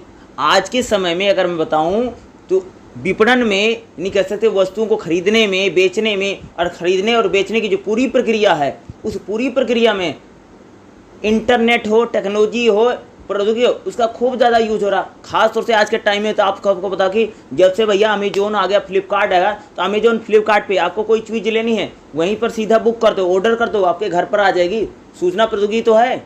मोबाइल पर खोला, चीज़ देखी, ये चीज़ मुझे खरीदनी है, बुक कर दिया, घर पर आ गई। अरे आज तो हर चीज़ भी, गेहूँ चावल तक भी मिल रहा ऑनलाइन में, आप मंगवा सकते हैं। सूचना प्रौद्योगिकी में से हो रहा ना, एक एप्लीकेशन आती है जो सीधा घर पर ले जा करके राशन दे रही है। यानी कह सकते हैं कि आज जो विपणन है, ये जो वस्तु को खरीदने और बेचने की जो पूरी प्रक्रिया है, जो पूरी मार्केट है, अरे आज तो मंडी ऑनलाइन हो गई हैं, मंडियों तक ऑनलाइन हो गई हैं। ये आपको सब्जी मंडी, कोई मंडी हो, आज तो जितने भी है, जैसे अगर आपको मंडी का भाव देखना है तो आपको मंडी जाने की जरूरत नहीं, बल्कि मंडियों की पूरी वेबसाइट है। हर मंडी की मैं बात कर रहा हूँ, बड़ी बड़ी जो मंडियाँ हैं, दिल्ली में जैसे आज़ादपुर मंडी है या और भी बड़े बड़े शहरों में मंडियाँ बनी हैं, इन मंडियों की पूरी वेबसाइट है और वेबसाइट पर भाव आता है कि मंडी का भाव क्या है। वहीं से डायरेक्ट फिक्स कर दो, वहीं से कर दो भाई, सब्जी घर पर आ जाएगी, गेहूँ चावल घर पर आ जाएगा, राशन घर पर आ जाएगा। सही हो रहा। आज के समय कह सकते जो वस्तुओं को खरीदा जा रहा, जो बेचा जा रहा, अरे जो पूरी प्रक्रिया है, इस पूरी प्रक्रिया में कह सकते जो टेक्नोलॉजी है, जो इंटरनेट है, जो यूज हो रहा है, उसकी बोलते हैं सूचना प्रौद्योगिकी। मैंने बता ना, मंडी ऑनलाइन हो गई हैं। उसी प्रकार से आज जो पूरा मार्केट है उसमें देखेंगे पूरा मार्केट भी क्या है, ऑनलाइन होगा। भैया किसी को कुछ भी खरीदना है, जैसे मान लो आप एक छोटे से बिहार में अगर आप बैठे हैं, अगर आपको चाइना से, चीन से अगर कोई चीज़ खरीदनी है तो आपको जाने की ज़रूरत नहीं है, सिर्फ आपको क्या करना है, सिर्फ ऑर्डर करना है। चीन से चीज़ जो होगी आपके घर पहुँच जाएगी, आप उसको तुरंत खरीद लेंगे। क्या है सूचना प्रौद्योगिकी ना, आईटीसी तो यही तो है। ये आज जो विपणन के क्षेत्र हैं, अगर आप देखेंगे तो मूलतः चीज़ हमें क्या देखने मिला, आप देख रहे हैं ना, कोई व्यक्ति को अगर मान लो जैसे मैं हूँ, मुझे अगर कोई बुक चाहिए, कोई किताब चाहिए, तो मैं जाता नहीं, बल्कि मैं क्या कर देता हूँ, वहीं से खरीद लेता हूँ। मोबाइल से, इंटरनेट से लोग खरीद रहे हैं। मैंने बताया ना, जैसे अमेजोन है, फ्लिपकार्ट है और भी बहुत सारी सोशल नेटवर्किंग साइट है, वहाँ पर भी सामान को लोग कपड़े खरीद रहे हैं, मोबाइल खरीद रहे हैं, हर एक चीज़ खरीदी जा रही है, खाने पीने की चीज़ें हों। क्या है आज विपणन में कह सकते हैं, यानी खरीदने और बेचने की जो पूरी प्रक्रिया है, ऑनलाइन पेमेंट भी हो रहा है, पेमेंट भी कर रहे हैं, वस्तु को मंगा लेते उसको चेक भी करते हैं, अगर उनको अच्छा नहीं लगता उसको रिटर्न भी कर देते हैं। क्या है सूचना प्रौद्योगिकी का ही तो पूरा कमाल है, इंटरनेट का ही तो पूरा कमाल है। भैया पेमेंट भी तुरंत हो जाती है, पेमेंट कर दिया, घर पर सामान आ जाए, प्रोडक्ट आ जाता है। अमेजोन फ्लिपकार्ट में देखा नहीं कि डायरेक्ट पेमेंट कर देते हैं लोग। क्या यही तो है विपणन में सूचना, यानी आईटीसी का जो प्रयोग है, इंटरनेट टेक्नोलॉजी का जो खूब प्रयोग हो रहा है। आपसे जब पूछेगा ना विपणन में सूचना और प्रौद्योगिकी, इससे रिलेटेड अगर कोई क्वेश्चन आएगा तो आपको जो मैं चीज़ बता रहा हूँ, यही चीज़ें आपको उसमें लिख करके आनी है, ठीक है। और ऐसे इसको कर लेना अच्छे से, ठीक है भाई। हर एक चीज़ में, जैसे मैं बोला आज जैसे IMF की बात की, इंटरनेशनल मॉनेटरी फंड है, या मैं WTO की बात करूँ, ऐसे कुछ संगठन हैं जो, जैसे WTO है, विश्व व्यापार संगठन है, IMF है, क्यों बोलते हैं अंतर्राष्ट्रीय मुद्रा कोष है। क्या है IMF, क्या है अंतर्राष्ट्रीय मुद्रा कोष है। WTO विश्व व्यापार संगठन है। इस संगठन क्या कर रहे हैं, वस्तुओं को खरीदने और बेचने में जो बाधाएं हैं तो उसको खत्म करते हैं। इंटरनेशनल मार्केट में हर एक वस्तु को आप आराम से खरीद सकते हैं, ला सकते हैं अपने देश में। ये सूचना प्रौद्योगिकी बट ये जो मैंने संगठन बताए हैं, जो अंतर्राष्ट्रीय संगठन है, जैसे WTO है, IMF है, इंटरनेशनल मॉनेटरी फंड जिसको बोलते हैं, अंतर्राष्ट्रीय मुद्रा कोष है। तो अंतर्राष्ट्रीय मुद्रा कोष हो या WTO हो, विश्व व्यापार संगठन हो, इसके जरिए क्या वस्तुओं को खरीदने में, बेचने, विपणन करने में बहुत ज़्यादा क्या हो गया, सरल हो गया, आसान हो गया। अंतर्राष्ट्रीय बड़े बड़े संगठन आ गए। उसी के आधार से इंटरनेट टेक्नोलॉजी है जिसके जरिए भी क्या हो रहा है कि हर एक वस्तु को आसानी से खरीदा और बेचा जा रहा है। घर पर बैठे आप खरीद सकते हैं, आपको कहीं जाने की जरूरत नहीं। मैंने बोला ना, मंडी ऑनलाइन हो गई है, हर एक काम ऐसे ही हो रहा है। ठीक है, इसी प्रकार से आपको क्या करना पड़ेगा, ये पूरा लिखना पड़ेगा। आज आपको कोई भी डाटा चाहिए, कोई भी आंकड़ा चाहिए, कि मार्केट का भाव क्या है, मार्केट में कैसे क्या चल रहा है, सीधा ऑनलाइन में हर एक चीज डाटा आ जाता है, वहीं चेक कर लो और वस्तु को सेलेक्ट कर लो, क्या खरीदना क्या बेचना है। आज तो बेचा भी ऑनलाइन में जा रहा है ना, होता नहीं OLX जो है, वहाँ पर तो लोग बेच भी रहे ना। अमेजोन, फ्लिपकार्ट पर तो खरीदा जा रहा है, OLX पर बेचा जा रहा है, ये तो हो रहा है। तो कह सकते हैं क्या है, विपणन में सूचना और प्रौद्योगिकी का खूब ज़्यादा जो यूज हो रहा है, उसी की यहाँ पर बात की जा रही है। ठीक है, लगभग अगर बात करूँ तो ये आपका जो चैप्टर है, इसमें जितनी भी थी लगभग, तो मैंने इसका मोटिव चैप्टर का तो यही है जो मैं आपको बता रहा था, चैप्टर नंबर 4। ठीक है, आपकी जो बुक है अगर मैं बात करूँ BAPI 003, इसमें अगर आप देखेंगे तो टोटल जो मेनली जो चैप्टर हैं वो 1 से लेकर के 6 चैप्टर थे। इसमें थोड़ा सा प्रैक्टिकल है, या कह सकते हैं जो प्रायोगिक वर्क है, आप उस प्रैक्टिकल वर्क को एक बार ज़रूर देख लीजिएगा। वो प्रैक्टिकल करने के लिए दिया गया है। क्या है, प्रैक्टिकल वर्क है, या एक आधा क्वेश्चन शायद अगर आ गया तो आ सकता है, लिख सको। जब मैं क्वेश्चन पेपर की वीडियो बनाऊंगा तो उसमें बता दूंगा आएगा क्या नहीं आएगा, या आप क्वेश्चन पेपर निकाल करके देख लें प्रैक्टिकल वर्क आता है या नहीं आता है, उसको देख लें। लेकिन मैंने आपको जो चैप्टर नंबर 1 से 6 तक पढ़ाया है, ये आपके लिए बहुत इंपॉर्टेंट है। और जो मैं बता रहा हूँ इसको ध्यान से समझिए, ध्यान से सुनिए, और जैसे मैंने बोला है उसको ध्यान से, अगर मेरी बातों को अगर आपने ध्यान से सुना होगा तो आपको पूरा किताब है, पूरी बुक अच्छे समझ में आ गई होगी। और आराम से जा करके लिख देना एग्जाम में, किसी प्रकार की टेंशन मत लेना, चिंता मत करना। इसमें जितना था उतना मैंने बताने का ज़रूर प्रयास किया है, और अच्छे से पेपर लिख करके आना। ठीक है, कोई समस्या वाली बात नहीं है। वैसे भी पूरे क्वेश्चन तो लिखने नहीं होते हैं। अगर 8 आएगा या 10 आएगा, भाई 8 आता तो वैसे भी 3 छोड़ना है, 5 ही लिखना है। अगर 10 आएगा तो क्या है, आपको क्या करना है कि वैसे भी आपको सिर्फ 5 ही क्वेश्चन लिखना रहेगा। ठीक है, उसी प्रकार से लिख लीजिएगा। जो मैंने बताया उस चीज़ को ध्यान में रखिएगा, जो पूछा है वही आएगा। टेंशन मत लीजिएगा, एग्जाम आपका आराम से निकल जाएगा, कोई समस्या मत लीजिएगा, और अच्छे से लिख करके आएगा। ठीक है, ओके।